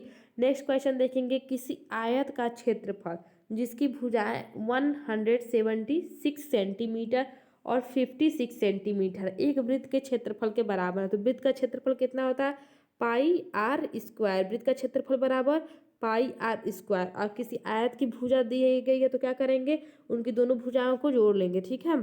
तो देखिए आयत क्या किया है, गुणा कर लिया है यहाँ पे, आयत के क्षेत्रफल क्या कर लेंगे, गुणा कर लेंगे, तो आयत का क्षेत्रफल किसके बराबर है, वृत्त के क्षेत्रफल के बराबर, तो दोनों भुजाओं का क्या किया गया है, गुणा कर दिया गया, और वृत्त का क्षेत्रफल पाई आर स्क्वायर होता है, तो पाई का मान 22/7 दिया है, अब इसमें क्या किया है, पक्षांतर कर लिया है, तो आर स्क्वायर को ला लिया इधर और फिर 176 इंटू 56 इंटू पाई का मान क्या होता है, 7/22 होता है, तो गुणे 7 और 22 क्या आ गया, इसके नीचे आ गया है, बटे के नीचे आ गया, इस तरह से आर स्क्वायर बराबर कितना आ जाएगा, 56 सेंटीमीटर। अब वृत्त की परिधि कितनी होती है, तो 2 पाई आर होती है, वृत्त की परिधि बराबर 2 पाई आर, आर का मान कितना लाया है, 56 सेंटीमीटर लाए आर का मान, तो 2 इंटू 22/7 कर देंगे, गुणे 56 कर देंगे, ठीक है। इस तरह से मान कितना आ जाएगा, 352 सेंटीमीटर, देखिए इसका करेक्ट आंसर दिया होगा, ऑप्शन बी इसका करेक्ट आंसर हो जाएगा, इस तरह से इस सवाल लग जाएगा। चलिए नेक्स्ट क्वेश्चन देखते हैं। नेक्स्ट क्वेश्चन क्या दिया है, विमाओं 40 centimetre into 36 centimetre into x centimetre वाले एक ठोस घनाभ के पृष्ठ देखिए क्या दिया था क्वेश्चन, विमाओं 40 centimetre into 36 centimetre into x centimetre वाले एक ठोस घनाभ के पृष्ठ को 20 रुपये प्रति 100 सेंटीमीटर की दर से पेंट करने की लागत अगर 1032 रुपये है तो x का मान ज्ञात करना। तो x का मान ज्ञात करना तो कैसे ज्ञात करेंगे, देखिए सबसे पहले क्या करेंगे, अगर किसी घनाभ का पृष्ठीय क्षेत्रफल ज्ञात करना हो तो क्या करेंगे, 2 into LB plus BH plus LH कर देंगे। ठीक है, ये इसका फॉर्मूला होता। चलिए हम लोग सवाल देखते हैं कैसे लगाएंगे। तो देखिए यहाँ पे देखिए, तो ठोसी पृष्ठ का घन क्षेत्रफल कितना दिया है, तो 2LB plus BH plus HL दिया है। अब हम लोग इसी फॉर्मूले के अनुसार फिट करेंगे। तो देखिए 2 इंटू 40 कितना, L का मान 40 है और 36 किसका मान है, तो B का मान 36 है। फिर B का मान 36 है तो B की जगह रख देंगे और 40 का मान 40 है। फिर H का मान कितना दिया है, H का मान, सॉरी एक मिनट देखिए फिर से देखिए, तो L का मान कितना दिया था 40 सेंटीमीटर, B का मान आपका 36 सेंटीमीटर, B का मान कितना दिया 36 सेंटीमीटर, H का मान कितना दिया था x दिया था, तो x से जब उसको मल्टीप्लाई करेंगे तो क्या हो जाएगा 36x। फिर h का मान कितना दिया था, तो x दिया था, L का मान 40, तो इस तरह से जब x में 40 का मल्टीप्लाई करेंगे तो 40x हो जाएगा। और कितना रुपए बोला था कि 20/100 इसका दिया है मान, तो उसको जब कितना फिर कितना पैसा हो जाता है, तो 1032 रुपया। तो इसको लिख देंगे, एक समीकरण बना लेंगे। फिर इसके भी क्या क्या करेंगे, 2 ले लेंगे, फिर इसका मल्टीप्लाई कर देंगे सबका, और 20/5 क्या करेंगे, 20x कट जाएगा, 20×5 = 100 होता है, तो 1/5 आ गया और इसको क्या करेंगे यहीं पे उतार लेंगे। ठीक है, अब देखिए क्या करेंगे हम लोग, फिर 2880 प्लस 152 हो जाएगा, जब 2 का मल्टीप्लाई सब में करेंगे, और फिर इसको इस साइड ला देंगे, और जब इसको इस साइड लाएंगे तो बटे हट जाएगा, 5 हो जाएगा। अब हम लोग 152x को इसको पक्षांतर कर देंगे, और फिर हम लोग जब 5 का मल्टीप्लाई हम लोग 1032 में करेंगे तो कितना हो जाएगा आपका, उसमें मल्टीप्लाई करने पर आपका 51,060 हो जाएगा, जब उसका उसमें मल्टीप्लाई करेंगे। तो इस तरह से 152x बराबर 51,560 माइनस 2,880, जब इसमें से माइनस करेंगे तो कितना बच जाएगा, तो इसमें से माइनस करने पर आपको बच जाएगा 2,280। तो x बराबर क्या हो जाएगा, 2,280/152, और जब इनको कट करेंगे तो x बराबर कितना आ जाएगा, 15 आंसर आ जाएगा। इस तरह से ऑप्शन कौन सा ऑप्शन सही हो जाएगा इसका, ऑप्शन बी इसका करेक्ट आंसर हो जाएगा। चलिए नेक्स्ट क्वेश्चन देखते हैं। नेक्स्ट क्वेश्चन कौन सा दिया है, PQRS एक चतुर्भुज है। PQRS क्या है, एक चतुर्भुज है। PQ बराबर कितना है, PQRS एक चतुर्भुज है, तो PQ बराबर PS, PQ बराबर क्या है, चलिए नीचे फिगर दिया है तो अच्छे से बना कर देख लेते हैं। देखिए फिगर दिया है PQRS, तो PQ देखिए इसमें क्या है, चतुर्भुज चारों भुजाएं एक दूसरे से बराबर हैं, और इसमें क्या क्वेश्चन और क्या कह रहा है कि PQ बराबर PS, तो PQ बराबर किसके बराबर है, PS के बराबर है। ठीक है, फिर आगे क्या कह रहा है, इस चतुर्भुज के RQ बराबर RS, अगर RQ बराबर RS दिया है। ठीक है, इस तरह से चारों भुजाएं क्या हो गई, बराबर हो गई, एक दूसरे से बराबर है। इस चतुर्भुज के बारे में निम्नलिखित में से कौन सा कथन सही है, तो इस बारे में बताएंगे, इसके विकर्ण बराबर है, इसके विकर्ण क्या हो जाएंगे, बराबर है। ऑप्शन बी दिया, इसके विकर्ण परस्पर लंब है। हाँ, तो इसके विकर्ण क्या है, परस्पर लंब है। देखिए इसके विकर्ण क्या है, एक दूसरे पर लंब है। ठीक है, प्रत्येक विकर्ण प्रत्येक शीर्ष पर कोण को समद्विभाजित करते हैं, और ऑप्शन डी है, इसके विकर्ण परस्पर समद्विभाजित करते हैं। तो ऑप्शन बी इसका करेक्ट आंसर हो जाएगा, इसके विकर्ण क्या है, परस्पर लंब है। चलिए नेक्स्ट क्वेश्चन देखते हैं। नेक्स्ट क्वेश्चन कहते हैं ABCD एक समचतुर्भुज है। ABCD एक क्या है, एक समचतुर्भुज है, जिसमें कोण ADB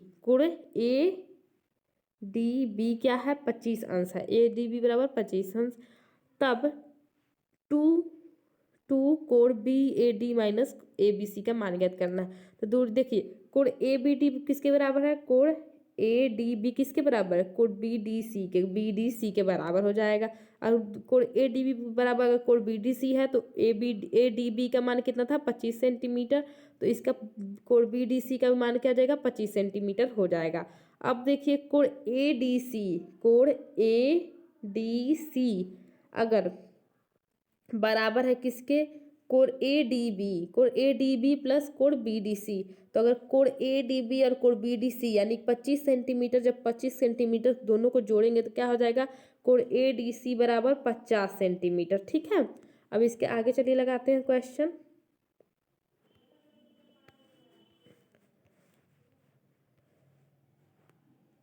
तो कोड D C A D C बराबर किसके हो जाएगा, कोड ए बी सी के बराबर हो जाएगा, क्योंकि जो सम चतुर्भुज के सम्मुख कोण क्या होते हैं, आपस में बराबर होते हैं। कोड ए बी सी कितना निकाले हम लोग, 50 सेंटीमीटर। इस तरह से समीकरण 1 इसको मान लेंगे। कोड बी ए डी प्लस कोड ए डी सी कितना हो जाएगा, तब 180 अंश हो जाएगा, क्योंकि जो सम चतुर्भुज के संलग्न कोणों का योग क्या होता है, 180 अंश होता है। अब कोड बी ए डी प्लस 50 अंश अगर करते हैं तो कितना हो जाएगा, कोड बी ए डी का मान तो 180 अंश हो जाएगा। कितना हो जाएगा, 180 अंश हो जाएगा। तो कोड बी ए डी बराबर कितना हो जाएगा, तो जब 180 में से 150 को क्या करेंगे, 180 अंश में से 50 को माइनस करेंगे तो क्या हो जाएगा, कोड बी ए डी का मान निकल जाएगा 130। इसे हम लोग समीकरण 2 मान लेंगे। चलिए आगे देखते हैं। तो क्वेश्चन में क्या दिया था, तो 2 कोड बी ए डी की माइनस ए बी सी का मान ज्ञात करना है। तो 2 इंटू बी ए डी का मान कितना निकला, 130 अंश निकला, और कोड बी ए बी सी का मान 50 सेंटीमीटर निकला। तो एक समीकरण 1 और 2 से देख लीजिए। तो देखिए 2 में जब 130 का मल्टीप्लाई करेंगे तो क्या हो जाएगा, 260, और फिर 50 को उसमें माइनस करेंगे 210, इसका आंसर आ जाएगा। चलिए नेक्स्ट क्वेश्चन देखते हैं। नेक्स्ट क्वेश्चन क्या दिया है, क्वेश्चन नंबर 45 है, नीचे दिए गए आंकड़ों के बहुलक, माध्यिका और परिसर का माध्य क्या होगा। तो देखिए अगर आप लोग को किसी का बहुलक ज्ञात करना है तो क्या हो जाता है, तो जिसकी जिसकी ज्यादा जिस संख्या के ज्यादा बार बारंबारता हो क्या होता है, वही उसका बहुलक होता है। और परिसर कैसे ज्ञात करेंगे, तो जो सबसे अधिक संख्या माइनस सबसे कम संख्या, जो सबसे अधिक होती है सबसे बड़ी संख्या माइनस सबसे छोटी संख्या को उसमें से माइनस कर देंगे तो परिसर निकल जाएगा। और किसी भी संख्या का माध्यिका ज्ञात करना है तो क्या करेंगे, देखिए अगर हम लोग इस अंक को क्या करते हैं, आरोही क्रम में लिखते हैं तो क्या होती है, 12 संख्या दी गई है। अब दो दो का जोड़ा बनाएंगे, एक जोड़ा, दो जोड़ा, एक जोड़ा, फिर दूसरा जोड़ा बन गया, फिर इसका जोड़ा बन गया, और इसका। तो क्या हुआ, इन सब का एक जोड़ा बन गया, कोई संख्या बीच में नहीं बची। तो 11 और 13 लास्ट का बीच का लीजिए। और क्या करेंगे, 11 और 13 अगर लेते हैं तो 11 और 13 को जोड़ के 2 से भाग दे दीजिए। 11 और 13 को जोड़ के 2 से भाग दीजिए तो 11 13 कितना हो जाएगा, तो 3 1 4 और 1 1 2, 24/2, तो 12 दूनी 24, तो 12 इसका आंसर आ जाएगा। देखिए इसको रूल पे रख के भी लगा सकते हैं आप लोग इस तरह से, लेकिन अगर एक इजी ट्रिक कम टाइम में लगाना तो 12 हो जाएगा। और अगर मान लीजिए संख्या इतनी 12 संख्या दी गई, अगर ये संख्या 13 होती तो जोड़ा बनाने पे क्या होता, जोड़ा बना लेते आप लोग, लास्ट में कौन सी संख्या बचती, तो देखिए 1 2 3 4 5 6, 6 अंक इधर, 1 2 3 4 5 6, 6 अंक इधर, बचा 11, 11/2 कर देंगे, 2 से इसका मल्टीप्लाई करेंगे, जो आंसर आएगा वही इसका माध्यिका हो जाएगा। परिसर ज्ञात करना है तो परिसर ज्ञात करने के लिए अधिकतम मान माइनस न्यूनतम मान, जो आंसर आएगा वो परिसर हो जाएगा। चलिए नेक्स्ट क्वेश्चन देखते हैं। नेक्स्ट क्वेश्चन दिया है आपका, नेक्स्ट क्वेश्चन दिया है, यदि x बराबर √198 इंटू √550 है और y का मान यदि आपका दिया इतना, तो 1x प्लस 1/i बराबर कितना होगा। तो देखिए इसको हम लोग सॉल्व कैसे करेंगे, तो इसको सॉल्व करने के लिए सबसे पहले आप लोग x का मान ज्ञात करके, ठीक है। तो x का मान ज्ञात कैसे करेंगे, तो 198 गुणे 550 दिया है तो एक रूट में कर लेंगे, तो 198 इंटू 550 करने पर आप लोग का मान इतना आ जाएगा। फिर हम लोग इस रूट को अगर हटाते हैं तो इसका मान कितना आ जाएगा, 330 हो जाएगा। तो x बराबर कितना हो गया, 330 हो गया इसका x बराबर। फिर y का मान ज्ञात करना है तो y का क्या करेंगे, इसमें भी 99 का और इसमें मल्टीप्लाई कर देंगे, मल्टीप्लाई करने पर आपका 35 93 7 आ जाएगा। और फिर जब इसका 3 यहाँ पर दिया हुआ तो क्या हो जाएगा, y बराबर 33 हो जाएगा। अब x का और y का मान पुट कर देंगे, y मान पुट करने पर आपके 0.03 इसका आंसर आ जाएगा। चलिए नेक्स्ट क्वेश्चन देखते हैं। क्वेश्चन नंबर 47 दिया है, p का मान कितना दिया है, 12.34 गुणे 10⁻10, और फिर माइनस दिया है -5.67 गुणे 10⁻9। तो देखिए हम लोग क्या करेंगे, सबसे पहले जो 10⁻9 घात दिया है तो एक जीरो अगर इधर बढ़ा देंगे तो 10⁻10 हो जाएगा। तो इस तरह से देखिए यहाँ पे सवाल, यहाँ पे क्वेश्चन लगा है, ये आपका क्वेश्चन दिया है और जीरो यहाँ पे 10 के, यहाँ पे अगर 10⁻10 है तो यहाँ इस साइड भी 10⁻10 कर लेंगे। तो अगर हम लोग 5 के आगे 0.10 बढ़ा देते हैं तो 10⁻10 हो जाएगा। तो फिर हम लोग क्या करेंगे, आपका 12.34 हो गया, क्वेश्चन खोल देंगे आप लोग के, कोष्टक खोलने के बाद इन सब का इसका और इसका मल्टीप्लाई कर देंगे और इन दोनों के लिए एक बार लिख देंगे। तो इस तरह से 10 हो गया। और चूंकि 1 दशमलव हम लोग क्या किए, 1 दशमलव अगर हम लोग इधर बढ़ा देते हैं तो क्या हो जाएगा, 10 के घात 11 हो जाएगा। इस तरह से ऑप्शन ए इसका करेक्ट आंसर हो जाएगा।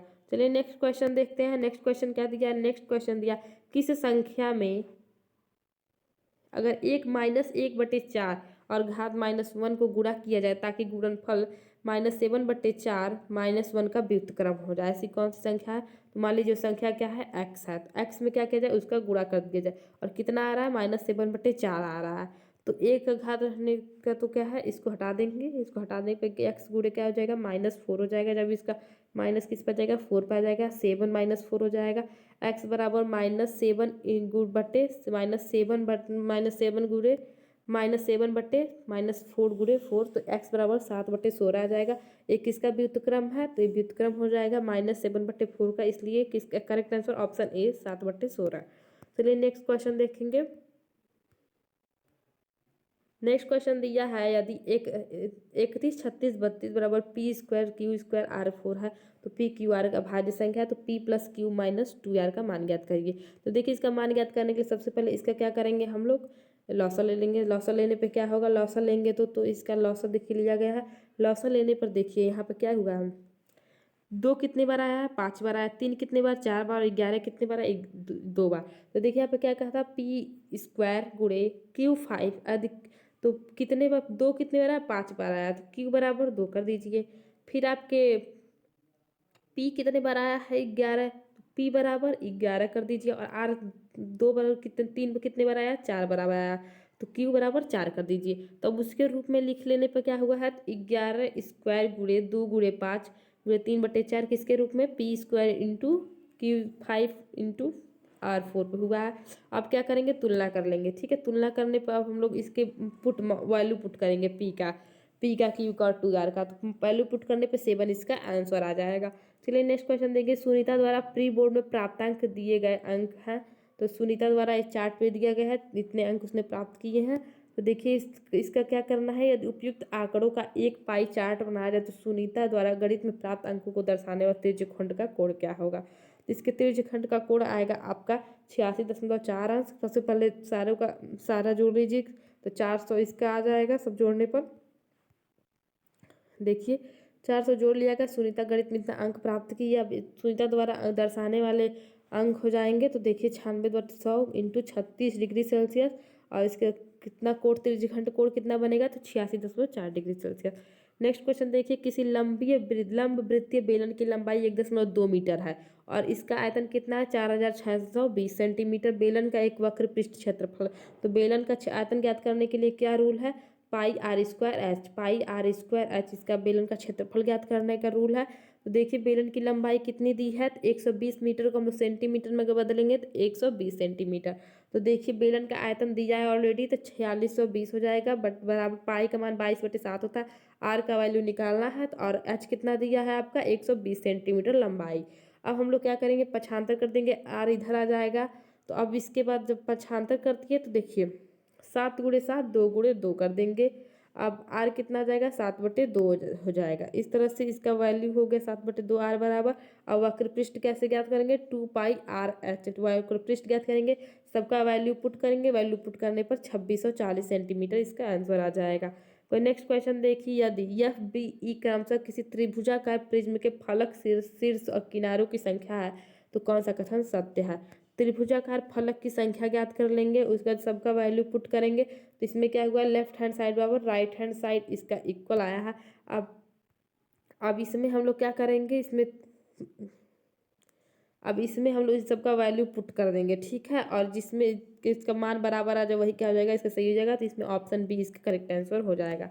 चलिए नेक्स्ट क्वेश्चन देखेंगे। नेक्स्ट क्वेश्चन क्या दिया है, यदि रेखा ए बी कर एक बिंदु पी स्थित है तथा पी क्यू एक किरण इस प्रकार जिसपे कोण PQA 7x और कोण QPB 5x है, तब 8x - 10 का मान ज्ञात करना है। तो देखिए इसका सबसे पहले इसका हम लोग फिगर बना लिए हैं। तो एक PB है रेखाखंड है, इस पे Q का मान कितना है 5x और ए पी क्यू का मान है 7x, ठीक है। एक फिगर बना लिए। तो सरल रेखा का आंतरिक कोण का योग क्या होता है, 180 अंश होता है।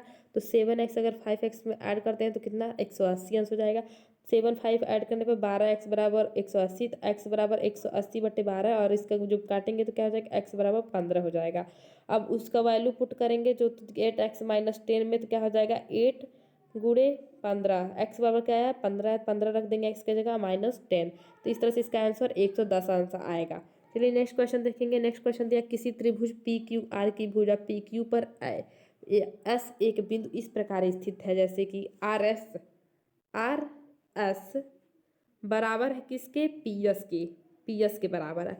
और पी एस किसके बराबर है, क्यू एस के बराबर है। यदि कोण पी क्यू आर, यदि कोण क्यू पी आर, पी कोण क्यू पी आर 15 अंश है, 15 अंश है, तो 2 पी कोण P Q R minus P R Q का मान ज्ञात करना है। तो इस तरह से हम लोग फिगर बना लीजिए। अब देखिए पी एस बराबर आर एस ऑलरेडी दिया है कि पी एस किसके बराबर है, आर एस के बराबर है, ठीक है। तो आर पी एस जो है, आर पी एस जो है, आर पी एस किसके बराबर हो जाएगा, पी आर एस के, जो कि क्या दिया 15 डिग्री सेल्सियस दिया है। और तीनों कोणों का योग क्या हो जाएगा, 180 अंश होता है। त्रिभुज के तीनों कोणों का योग कितना होता है, 180 अंश होता है। वैल्यू पुट कर देंगे, वैल्यू पुट कर देंगे तो कोण पी सी आर निकल जाएगा 150 सेंटीमीटर, ठीक है। अब त्रिभुज आर एस क्यू में क्या करेंगे, आर एस क्यू जो कि 180 अंश त्रिभुज के कोणों का योग होता है, इसमें से 150 अंश क्या करेंगे, माइनस कर देंगे, तो मान निकल जाएगा क्या 30 अंश। अब आर एस किसके बराबर दिया था, क्यू एस के बराबर दिया था। तो एस की आर क्यू किसके बराबर हो जाएगा, एस क्यू आर के, मान लीजिए एक्स बराबर एक्स हो गया, ठीक है। तो x प्लस एक्स प्लस 30 करते हैं तो 180 अंश आता है, तो 2x बराबर 150 हो जाएगा। क्या हो जाएगा, 2x बराबर 150, 180 में से 30 को माइनस करेंगे तो क्या हो जाएगा 150 हो जाएगा, और x प्लस एक्स बराबर 2x। तो x बराबर 150 बट्टे अगर 2 करते हैं तो क्या जाएगा 75 अंश, तो x बराबर 150 आ जाएगा इसका आंसर। अब हम लोग क्या करेंगे, कोण पी क्यू आर का वैल्यू निकालना है, तो क्या करेंगे 15 प्लस 75 कर देंगे, ठीक है। इस तरह से कोण पी क्यू आर कितना, कोण पी क्यू आर का मान 90 अंश हो जाएगा। अब कोण पी क्यू आर बराबर कितना है, 75 अंश है, तो 2 कोण पी क्यू आर में और माइनस पी क्यू आर में वैल्यू पुट करेंगे तो इसका आंसर 60 डिग्री सेल्सियस इसका आंसर आ जाएगा। नेक्स्ट क्वेश्चन देखेंगे। नेक्स्ट क्वेश्चन क्या दिया है, एक दुकानदार वस्तु ए को 384 में बेचता है तथा 20% की हानि होती है। जब वह वस्तु बी को 400 में बेचता है तो 25% का लाभ प्राप्त होता है। यदि दोनों वस्तुओं को मिलाकर 852 बेचे तो उसका हानि का प्रतिशत ज्ञात करना है। तो देखिए क्रय मूल्य ज्ञात करना है, तो क्या करेंगे हम लोग, क्रय मूल्य ज्ञात करने के लिए 384 गुणे 100 में 100 माइनस 20 का हानि हुआ तो 20 रुपये निकाल देंगे। तो इस तरह से क्रय मूल्य कितना हुआ, 480 रुपये इसका ज्ञात हो गया। अब इसी तरह वस्तु बी का क्रय मूल्य 320 रुपये ज्ञात कर लेंगे। अब दोनों वस्तुओं का क्रय मूल्य अगर मिल गया, दोनों वस्तुओं का क्रय मूल्य मिल गया, तो इसका क्या करेंगे, तो अब ए और बी दोनों का क्रय मूल्य ज्ञात, ए का क्रय मूल्य और बी का क्रय मूल्य मिल गया, दोनों को क्या करेंगे ऐड करेंगे तो 800 इसका दोनों वस्तु का क्रय मूल्य आ जाएगा। और इसका विक्रय मूल्य ज्ञात कर लेंगे, विक्रय मूल्य कितना दिया है, तो 852 दिया है इसका विक्रय मूल्य क्वेश्चन में ही। और लाभ ज्ञात करने के लिए क्या करेंगे, क्रय मूल्य विक्रय मूल्य माइनस क्रय मूल्य कर देंगे, और फिर 800 आप क्रय मूल्य से उस पर भाग दे देंगे, ठीक है, गुणे 100 कर देंगे। तो देखिए इस तरह से इसका आंसर क्या आया 52/8, और इसका जब प्रतिशत में ज्ञात करेंगे तो 6.5 इसका आंसर आ जाएगा। इस तरह से उसे कितने प्रतिशत लाभ हुआ, तो 6.5% का लाभ हुआ। नेक्स्ट क्वेश्चन है, 1200 रुपये की एक राशि निश्चित प्रतिशत वार्षिक ब्याज की दर पर 1/1 में यदि 15,972 हो जाती है, तब ब्याज अर्धवार्षिक संयोजित होती है और राशि उतने में समय में ही उसी ब्याज की दर से कितनी हो जाएगी यदि ब्याज वार्षिक संयोजित होती। देखिए इसका मिश्र धन बराबर कितना होता है, मिश्र धन बराबर मूल धन 1 प्लस दर बट्टे समय। तो दर कितना दिया है, 1.5 वर्ष दिया है, तो यानी कि 3 छमाही, ठीक है। अब हम लोग सबका वैल्यू पुट कर देंगे, वैल्यू पुट करके इसको मल्टीप्लाई करेंगे, तो देखिए यहाँ पे इसका आंसर देख लीजिए। सबका वैल्यू पुट करने पर कितना आपका आर बराबर 20% आ जाता है दर, ठीक है। तो अब उसी ब्याज का क्या करेंगे, यदि वार्षिक संयोजित की जाए तो फिर उसी फॉर्मूले पे सबका वैल्यू पुट करेंगे, और फिर कितना आ जाएगा 15,840 रुपये इसका मिश्र धन आ जाएगा। तो ये रहा इसका आंसर। चलिए नेक्स्ट क्वेश्चन देखते हैं। नेक्स्ट क्वेश्चन क्या दिया है, 5x² minus 8y minus 20x plus 2xy बराबर x a plus bx plus 2y है। तो देखिए सबसे पहले क्या करेंगे, जो 5x यहाँ से देख लीजिए, जो 5x plus 8y minus 20x plus 2y है, तो हम लोग क्या करेंगे, इसको क्वेश्चन लिखेंगे, ठीक है। इसका पक्षांतर करेंगे तो x वाले को x के पास, y वाले को y के पास कर देंगे। तो 5x² माइनस 20x, तो यहाँ से देखिए 5x माइनस 20x पक्षांतर कर दिया गया। और इसमें से क्या कर सकते हैं, कॉमन ले सकते हैं 5। 5 से 4 बार, 5 में 4 बार गुणा करेंगे तो 20 आ जाएगा। तो इस तरह से 5x कॉमन ले लिया, x माइनस 4 हो गया। फिर यहाँ पे किसका कॉमन ले सकते हैं, 2y का कॉमन ले सकते हैं। x इसमें है नहीं तो x का कॉमन नहीं लेंगे, 2y माइनस x माइनस 4 हो जाएगा। और इसको सेम टू सेम उतार देंगे। दोनों पक्षों का तुलना करेंगे तो देखिए x माइनस 4 हो जाएगा, ठीक है। फिर आपका गुणे हो जाएगा x-4, तो 5x प्लस 2y। अब इसका तुलना किससे करना है आपको, इसका तुलना x plus bx plus 2y से करना है। तो एक x-4 है तो x-4 किसके बराबर तो आ जाएगा, तुलना करने पर x प्लस a के बराबर आ जाएगा। इस तरह से x की जगह क्या है, तो x की जगह आपका -4 इसका आंसर, a की जगह क्या है, तो a की जगह आपका -4 इसका आंसर हो जाएगा, a बराबर -4। इसी तरह से 5x प्लस 2y का तुलना bx प्लस 2y से करेंगे। तो यहाँ पे आपका b की जगह क्या है, b की जगह आपका 5 है, b की जगह 5 है, तो b बराबर 5। अब क्या करेंगे हम लोग, a माइनस b का मान पूछा है, तो -4 माइनस 5 माइनस माइनस मिलके प्लस हो जाएगा, 4 5 मिलके 9 हो जाता है। इस तरह से -9 इसका आंसर आ जाएगा। आशा आप लोग को पसंद आ रहा होगा। थोड़ा मैथ इस तरह से पढ़ाने में डिफिकल्टी होती है, कॉपी पेन पर पढ़ाओ सही रहता है। चलिए यदि a बराबर कितना दिया है, x² ब्रैकेट में 1 माइनस 3y², अब b बराबर दिया है x है ब्रैकेट में x y² माइनस 2x, और c का कितना दिया है, c बराबर 3y ब्रैकेट में y माइनस 4x² y। तो a plus b minus c बराबर p x square plus q x square y square plus r y square है। तो 5p प्लस क्यू आर का मान क्या होगा, ठीक है। अब हमें उसी मेथड का यूज करना है जिस इससे पहले। तो तीनों का वैल्यू देखिए लिख लिया गया है। फिर हम लोग क्या करेंगे, a plus B plus minus C, तीनों का माइनस बराबर इतना, तो a का वैल्यू पुट करेंगे, b का और c का जो वैल्यू दिया पुट कर लेंगे। वैल्यू यहाँ पुट कर लिया गया है। वैल्यू पुट करने के बाद देखिए क्या किया गया है, इसमें क्या किया गया है, x² का जो है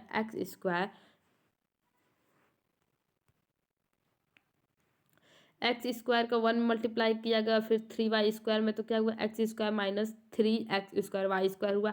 फिर x² का इसमें गुणा किया गया तो क्या हुआ, x² y² इस x का 2x में गुणा किया गया तो 2x² हो गया। फिर 3y का 3y² में गुणा करके और इसमें भी गुणा किया गया तो 12x² y² है। इसको सेम ऐसे ही रिपीट कर लेंगे, ठीक है।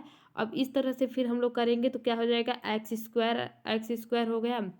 देखिए यहाँ पे क्या है, 2x² में से जब x² को माइनस करेंगे तो कितना बचेगा, -x² बचेगा, ठीक है। इसमें से 2x² माइनस x² करेंगे तो माइनस बचेगा। और यहाँ क्या आपका रह गया, अब हम लोग क्या करेंगे, 12x² y² में से किसको माइनस करेंगे, -3x² को माइनस करेंगे तो कितना बचेगा, 9x² y²। अब 9x² y² में जब x² y² को ऐड करेंगे तो कितना हो जाएगा, 10x² y²। फिर माइनस हो गया, 3y² को रिपीट कर देंगे। इस तरह से इसका वैल्यू इसके बराबर हो जाएगा, यही इसका आंसर हो जाएगा। चलिए नेक्स्ट क्वेश्चन देखते हैं। नेक्स्ट क्वेश्चन क्या दिया है, नेक्स्ट अब फिर दोनों पक्षों का तुलना कर दिया गया है और यहाँ पे इसका आंसर 8 आया है, तो 8 इसका आंसर है। तो नेक्स्ट क्वेश्चन, निम्नलिखित में से कौन सा 2, 3 और 11 से विभाज्य है। तो 2, 3 और 11 का अगर आप लॉसो लेंगे तो 66 आएगा, 66 से सब में भाग दे देंगे, सब में भाग देने पर जो अच्छी तरह से कट जाए वही इसका आंसर हो जाएगा। इस तरह से ऑप्शन सी इसका करेक्ट आंसर हो जाएगा। चलिए नेक्स्ट क्वेश्चन देखेंगे। नेक्स्ट क्वेश्चन दिया है, नेक्स्ट क्वेश्चन, समीकरण x+1 माइनस समीकरण कोष्टक में x+1 माइनस कोष्टक में 2x+4 फिर आपका बटे 3 माइनस 5x बराबर 1/23 का हल निम्नलिखित समीकरण का भी हल है। तो देखिए इसको सॉल्व करने पे जो हल है, जो सॉल्यूशन प्राप्त होगा, इनमें से किसी एक समीकरण का भी वही हल है। तो सबसे पहले इसको सॉल्व कर लेंगे। तो इसको सॉल्व करने कैसे करेंगे, तो देखिए इसको सॉल्व करने के लिए आप लोग क्या करेंगे, 23 का इसमें मल्टीप्लाई करेंगे और इसका इसमें मल्टीप्लाई करेंगे। तो इसको मल्टीप्लाई करने पर आपको इतना प्राप्त हो जाएगा। फिर क्या करेंगे, 23 हो गया x+1, तो देखिए 4 में से किसको माइनस कर देंगे, 4 में से 2 को माइनस करते हैं तो कितना बचेगा, 2 बचेगा, और 2 और 1 क्या हो जाएगा, मिलके 3 हो जाएगा। तो -x - 3 हो गया बराबर 3 - 5x।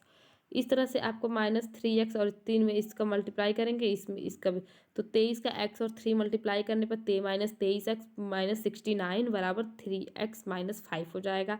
23x हो गया आपका, -5x - 4 72, x बराबर -4 इसका आंसर आ जाएगा। अब -4 जिसका आंसर आएगा इसको सॉल्व करने पर वही इसका करेक्ट आंसर रहेगा। तो देखिए इसका करेक्ट आंसर क्या दिया है, तो ऑप्शन सी जो है इसको सॉल्व करेंगे तो -4 इसका आंसर आएगा, तो वही उसका करेक्ट आंसर हो जाएगा। चलिए हम लोग नेक्स्ट क्वेश्चन देखेंगे। नेक्स्ट क्वेश्चन क्या दिया है,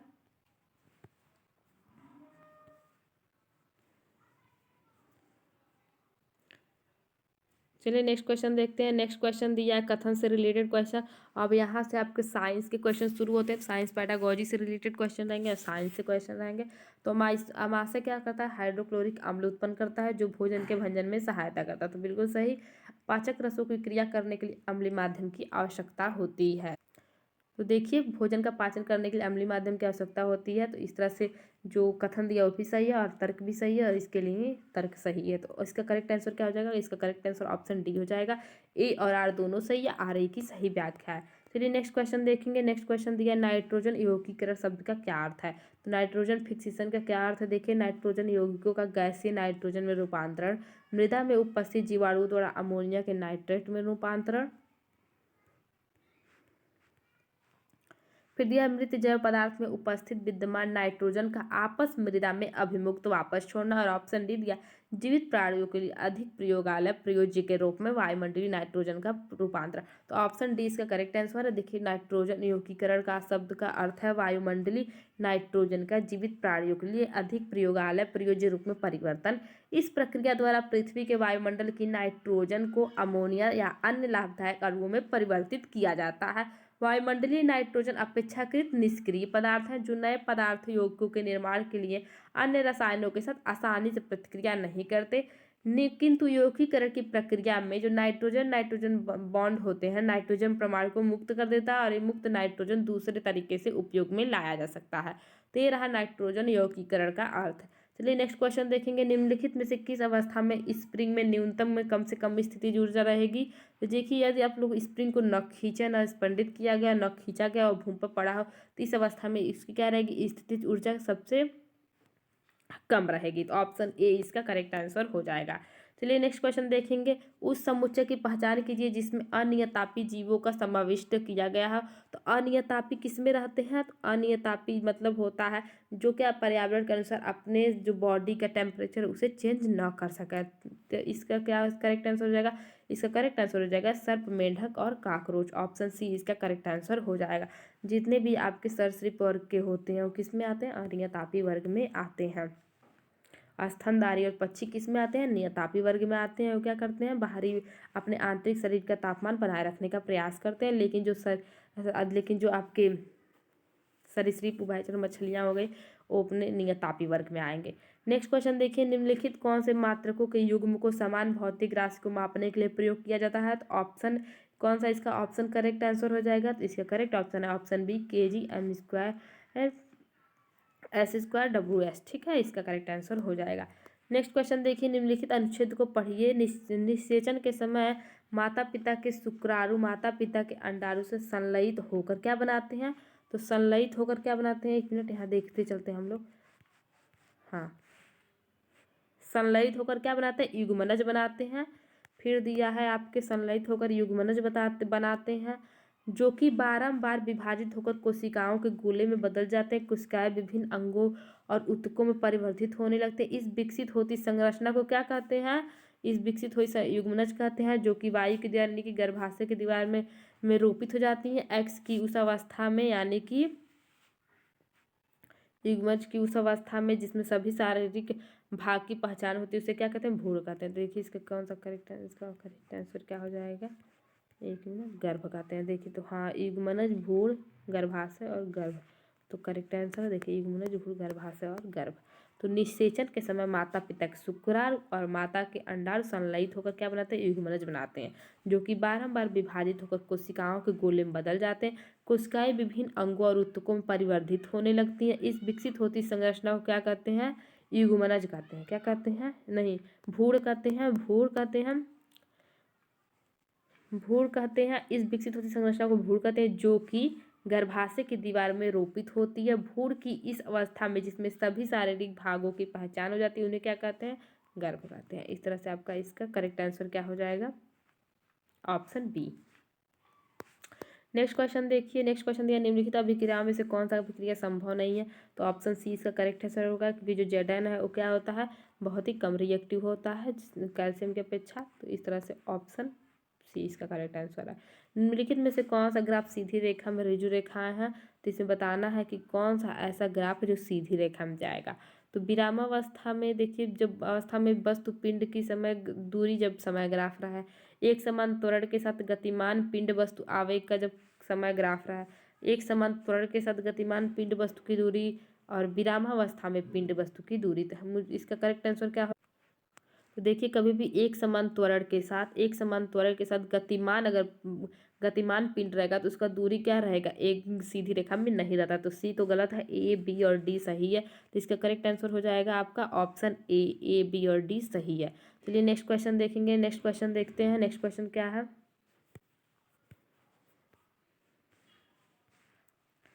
नेक्स्ट क्वेश्चन दिया है, चार द्रव ए बी सी डी के घनत्व नीचे दिए गए हैं।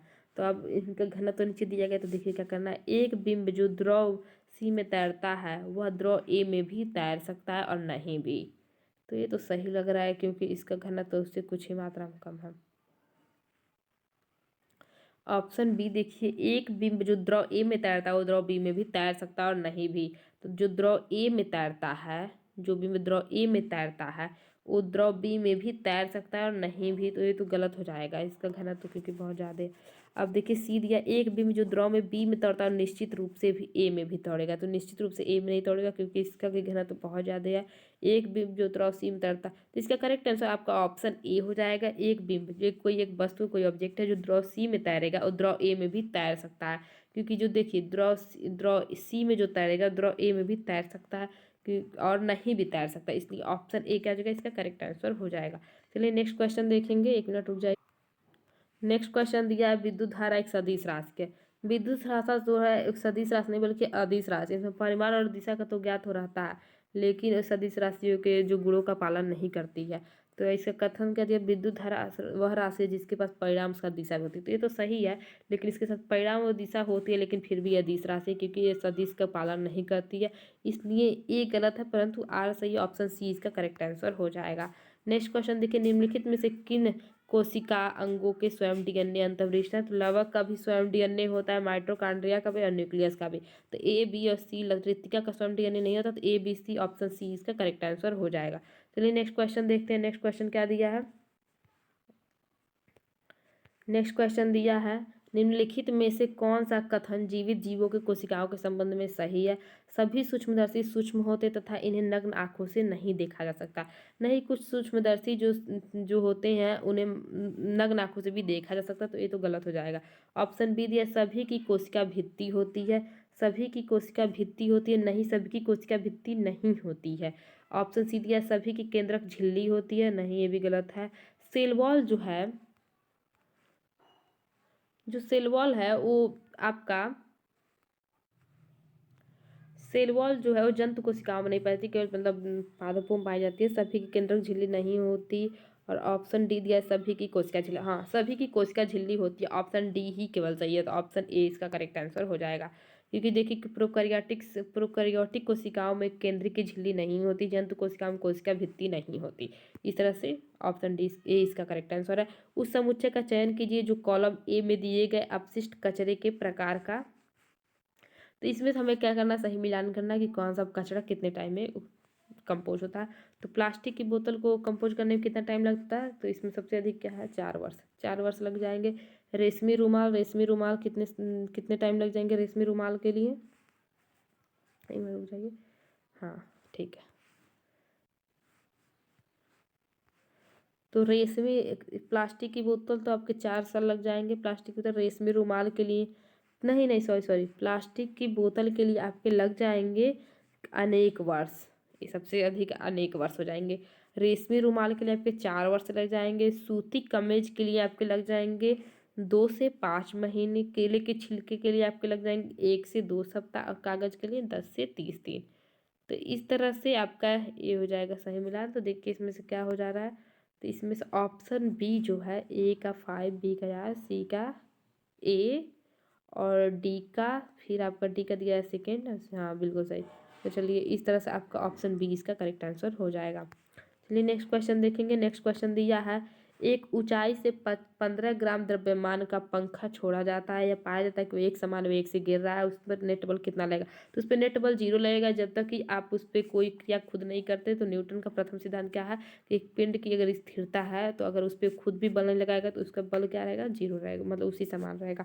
तो उस पर लगने वाला बल क्या हो जाएगा, 0 हो जाएगा। तो ऑप्शन ए इसका करेक्ट आंसर हो जाएगा। चलिए नेक्स्ट क्वेश्चन देखेंगे। नेक्स्ट क्वेश्चन क्या दिया है।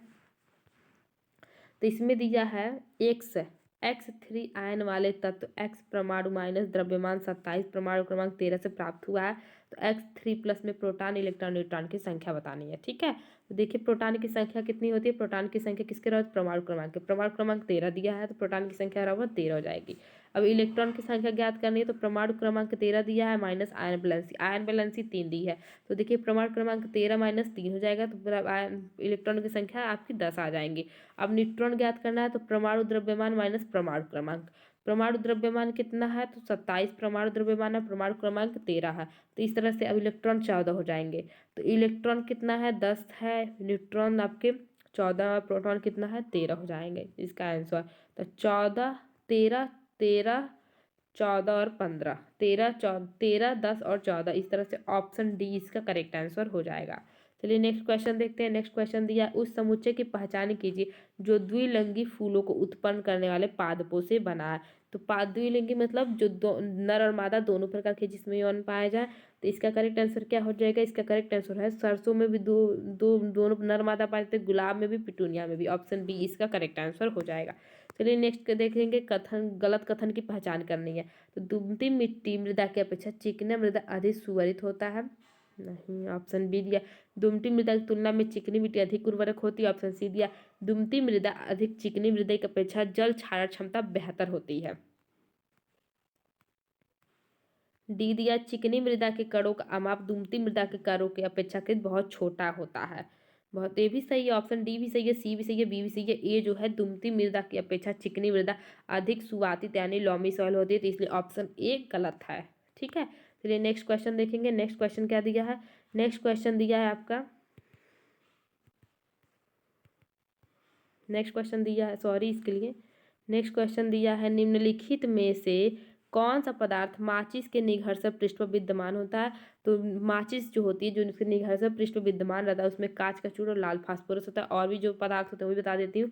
तो उसमें और कौन कौन से पदार्थ होते हैं, पोटेशियम भी होता है, potassium chlorate, sulphur, antimony sulphide, glue, रंगीन प्रकाशक भी उपस्थित होते हैं। इसीलिए जब आप माचिस का तीली उस पर घिसते हैं तो आग जलने लगती है।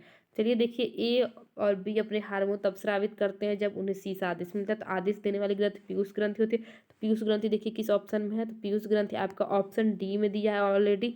तो ऑप्शन डी ही इसका करेक्ट आंसर होगा। तो ऑप्शन डी, तो पीयूष ग्रंथि अग्नाशय और थायराइड अपने हार्मोन को तब स्रावित करेगी जब उन्हें पीयूष ग्रंथि से क्या मिलेगा, आदेश प्राप्त होगा। तो ऑप्शन डी इसका करेक्ट आंसर है। हाँ चलिए नेक्स्ट क्वेश्चन देखेंगे। नेक्स्ट क्वेश्चन क्या दिया है। नेक्स्ट क्वेश्चन दिया है, सूची छिद्र कैमरे द्वारा निर्मित प्रतिबिंब वास्तविक होता है। निम्नलिखित में से कौन सा कथन इस तथ्य की उपयुक्त व्याख्या करेगा। तो सूची छिद्र कैमरे से निर्मित प्रतिबिंब कैसा होता है, वास्तविक होता है। तो ऑप्शन ए दिया, प्रकाश छोटे से मुख से प्रवेश किरणें वितरित हो जाती है, कभी वितरित नहीं होंगी। ऑप्शन बी दिया है, प्रकाश सीधी रेखा में गमन करते हैं। ऑप्शन सी दिया, प्रकाश ऊर्जा का एक स्वरूप है। ऑप्शन डी दिया, प्रकाश जब एक माध्यम दूसरे में गमन करते हैं पथ परिवर्तित कर देती है। तो ऑप्शन बी और सीधी रेखा में प्रकाश गमन करती है, इसका करेक्ट आंसर हो जाएगा। चलिए नेक्स्ट क्वेश्चन देखेंगे। मुक्तोत्तर प्रश्न की पहचान करना है, मतलब मुक्त उत्तर वाले जिसमें कितना भी आंसर लिख सकते हैं सोच समझ के खुद। मानव ने सेलुलोज को क्यों नहीं पचा सकता। सेलुलोज किससे बना होता है, एक शब्द। क्या होगा यदि मानव सेलुलोज को न पचा सके।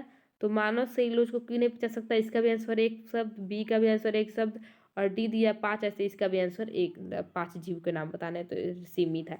तो इस तरह से ऑप्शन सी जो है मुक्त उत्तर वाला प्रश्न है, इसमें खुद सोच के लिखना है, इसका उत्तर कितने भी जगह लिख सकते हैं आप, कितना भी बड़ा।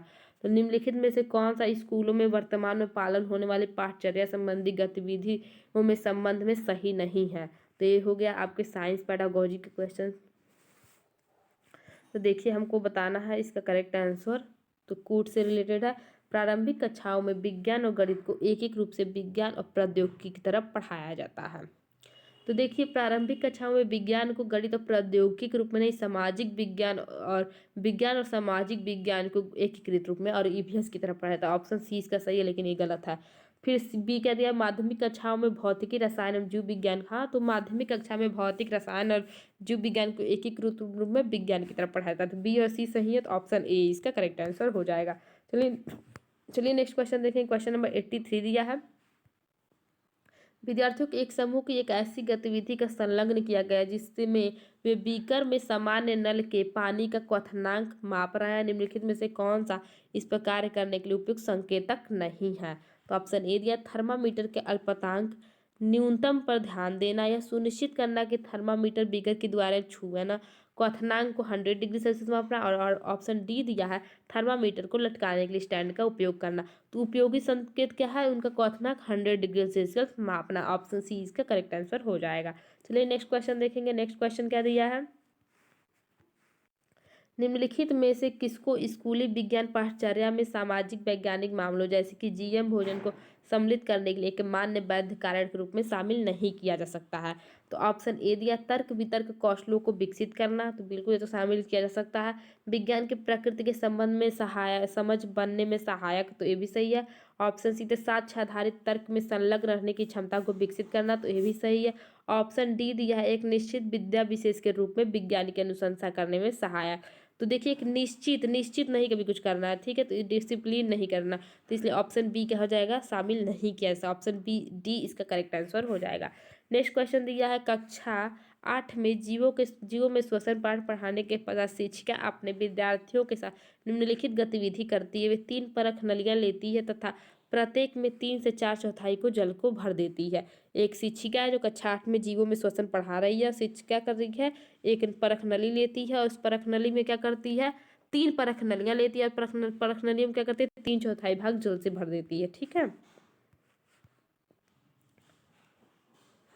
परख नलियों ए बी सी में पूर्ण रूप से अंकित करते हुए परख नली ए में घोघा डाल दे रही है, परख नली बी में पादप और सी में घोघा डालती है, पादप दोनों में रख देती है शिक्षिका। तब विद्यार्थियों को पूछते किस परख नली में CO2 का उच्चतम सांद्रण होगा, इस मामले में शिक्षिका किस कौशल पर बल देती है। तो इसमें किस कौशल पर बल देती है, तो ऑप्शन ए पूर्वानुमान लगाने पर बल देती है। ऑप्शन ए इसका करेक्ट आंसर हो जाएगा। चलिए नेक्स्ट क्वेश्चन देखेंगे। 86 पाठ्य पुस्तक में विस्तारित अधिगम मीन्स क्या होता है, एक्सटर्नल लर्निंग के भाग के रूप में प्रस्तावित गतिविधियों के संबंध में निम्नलिखित में से कौन सा कथन सही नहीं है। तो कौन सा कथन सही नहीं है वो बताना है आप लोग को। तो ऑप्शन ए दिया है आपके ऑप्शन ए दिया, ये बच्चे के ज्ञान व कौशल के रंग पटल के महत्वपूर्ण मूल्य संवर्धन है, तो ये तो सही दिया है। ऑप्शन बी दिया, ये विद्यार्थियों के मूल्यांकन का महत्वपूर्ण आधार बनती है, बी भी सही है। सी दिया, इनमें से कुछ में विद्यार्थियों द्वारा विभिन्न प्रकार की सूचना एकत्र स्वयं निष्कर्ष करने के लिए आवश्यकता होती है। तो देखिए इसमें सही नहीं बताना, ठीक है आप लोग को। तो इसमें से निष्कर्ष करने की आवश्यकता होती है, ऑप्शन डी दिया, इनमें से कुछ बहुबृहत रूप से विशेषज्ञों शिक्षकों समाज के अंतःक्रिया को बढ़ाती है। तो इसमें मूल्यांकन का महत्वपूर्ण आधार नहीं बनना, तो ऑप्शन बी इसका गलत हो जाएगा। तो ऑप्शन बी ही इसका करेक्ट आंसर हो जाएगा। चलिए नेक्स्ट क्वेश्चन देखेंगे। विज्ञान की पाठचर्या विषय वस्तु की वैधता के संदर्भ में निम्नलिखित में से कौन सा सामान्यतः परिलक्षित नहीं होता है। तो इसका करेक्ट आंसर ऑप्शन पहले देखते हैं। तो कौन सा परिलक्षित नहीं होगा, सामग्री अद्यतन है, द कंटेंट इज अनअपडेटेड। तो अगर कंटेंट ही अनअपडेटेड रहेगा तो गलत हो जाएगा ना। हाँ, अवधारणाएं यथार्थ निरूपित है, ऑप्शन सी, कुछ भी शिक्षार्थियों के लिए अवधारणाओं को तुच्छ बनाया गया है। तो इसका करेक्ट आंसर क्या हो जाएगा, ए और बी। देखिए सी क्या है, ए गलत है, और ए और बी क्या हो जाएंगे, सही हो जाएंगे। तो ए और बी इसका करेक्ट आंसर है, ऑप्शन बी यानी इसका करेक्ट आंसर हो जाएगा। निम्नलिखित में से किसे टीम दल शिक्षण के लिए सबसे उपयुक्त तर्काधारण के रूप में शामिल किया जा सकता है? तो ऑप्शन ए दिया है बृहद अमाप वाली कक्षाओं के लिए एक प्रभावी रणनीति है। ऑप्शन बी दिया है विविध सुविज्ञात वाले विद्यार्थियों के लिए लाभ पहुंचाता है। आकलन कोई कार्य को सरल बनाता है। और ऑप्शन डी दिया यह विद्यार्थियों की भागीदारी में वृद्धि करता है। तो इसका करेक्ट आंसर हो जाएगा यह विविध सुज्ञाता वाले विद्यार्थियों को लाभ पहुंचाएगा। ऑप्शन बी इसका करेक्ट आंसर हो जाएगा। चलिए नेक्स्ट क्वेश्चन देखेंगे। निम्नलिखित में से कक्षा 7 के विद्यार्थियों के लिए गोली दर्पण के प्रतिबिंब रचना की अवधारणा को प्रस्तुत करने की सबसे उपयुक्त गतिविधि कौन सी होगी? तो कक्षा 7 में अगर गोली दर्पण पढ़ा रहा है तो उनकी प्रतिबिंब रचना प्रस्तुत करने की सबसे उपयुक्त गतिविधि क्या होगी ये बताना है आपको। तो देखिए इसका एक समतल दर्पण के विभिन्न अवस्थित विद्यार्थियों को समतल दर्पण के विभिन्न अवस्थिति में अपने प्रतिबिंबों का अवलोकन करने के लिए कहना। विद्यार्थियों को चमकीले स्टील चम्मच के साथ खेलना तथा उसमें अपने प्रतिबिंबों का अवलोकन करने के लिए कहना। विद्यार्थियों को परावर्तन के साथ नियम स्पष्ट किए। और विद्यार्थियों को वर्ग दर्पण किरण आलेख में आरेखन। तो विद्यार्थी सबसे मजा किस में आएगा? स्टील के चम्मच के साथ खेलने में इंजॉय करके उनको पता चल जाएगा प्रतिबिंब के बारे में। इसलिए ऑप्शन बी क्या हो जाएगा? इसका करेक्ट आंसर हो जाएगा। निम्नलिखित में से कौन सा इस कथन में परिलक्षित नहीं होता कि अच्छी विज्ञान शिक्षा बच्चे के अनुकूल, जीवन के अनुकूल, विद्या विशेष अनुशासन के अनुकूल है? तो ऑप्शन ए देखिए, ऑप्शन ए दिया है विज्ञान शिक्षा को विज्ञान संबंधी प्रक्रियाओं को अर्जित करने में विद्यार्थियों को सहायता करनी चाहिए, अनुशासन के अनुकूल बताना, अनुकूल जो हो, ठीक है। ऑप्शन बी दिया है आपका विज्ञान शिक्षा को बच्चे के उसके आसपास के वातावरण के बीच की कड़ी बनानी चाहिए। विज्ञान शिक्षा को विद्यार्थियों को स्कूल का अनुशासित रहने के लिए प्रशिक्षित करना चाहिए। और ऑप्शन डी दिया है विज्ञान कक्षा कार्य को विकासात्मक रूप से उपयुक्त होना चाहिए। तो देखिए विद्या विशेष में अनुशासन के लिए अगर अनुकूल पूछेगा तो क्या हो जाएगा? ऑप्शन सी इसका करेक्ट आंसर हो जाएगा। चलिए दोस्तों अगला क्वेश्चन देखते हैं। तो अब ये रहा आपका साइंस का लास्ट क्वेश्चन। अब अगले वीडियो में आप लोगों को किस सब्जेक्ट से रिलेटेड क्वेश्चन चाहिए आप लोग कमेंट करके बताइए। चलिए मिलते हैं नेक्स्ट वीडियो में। Ta ta bye bye.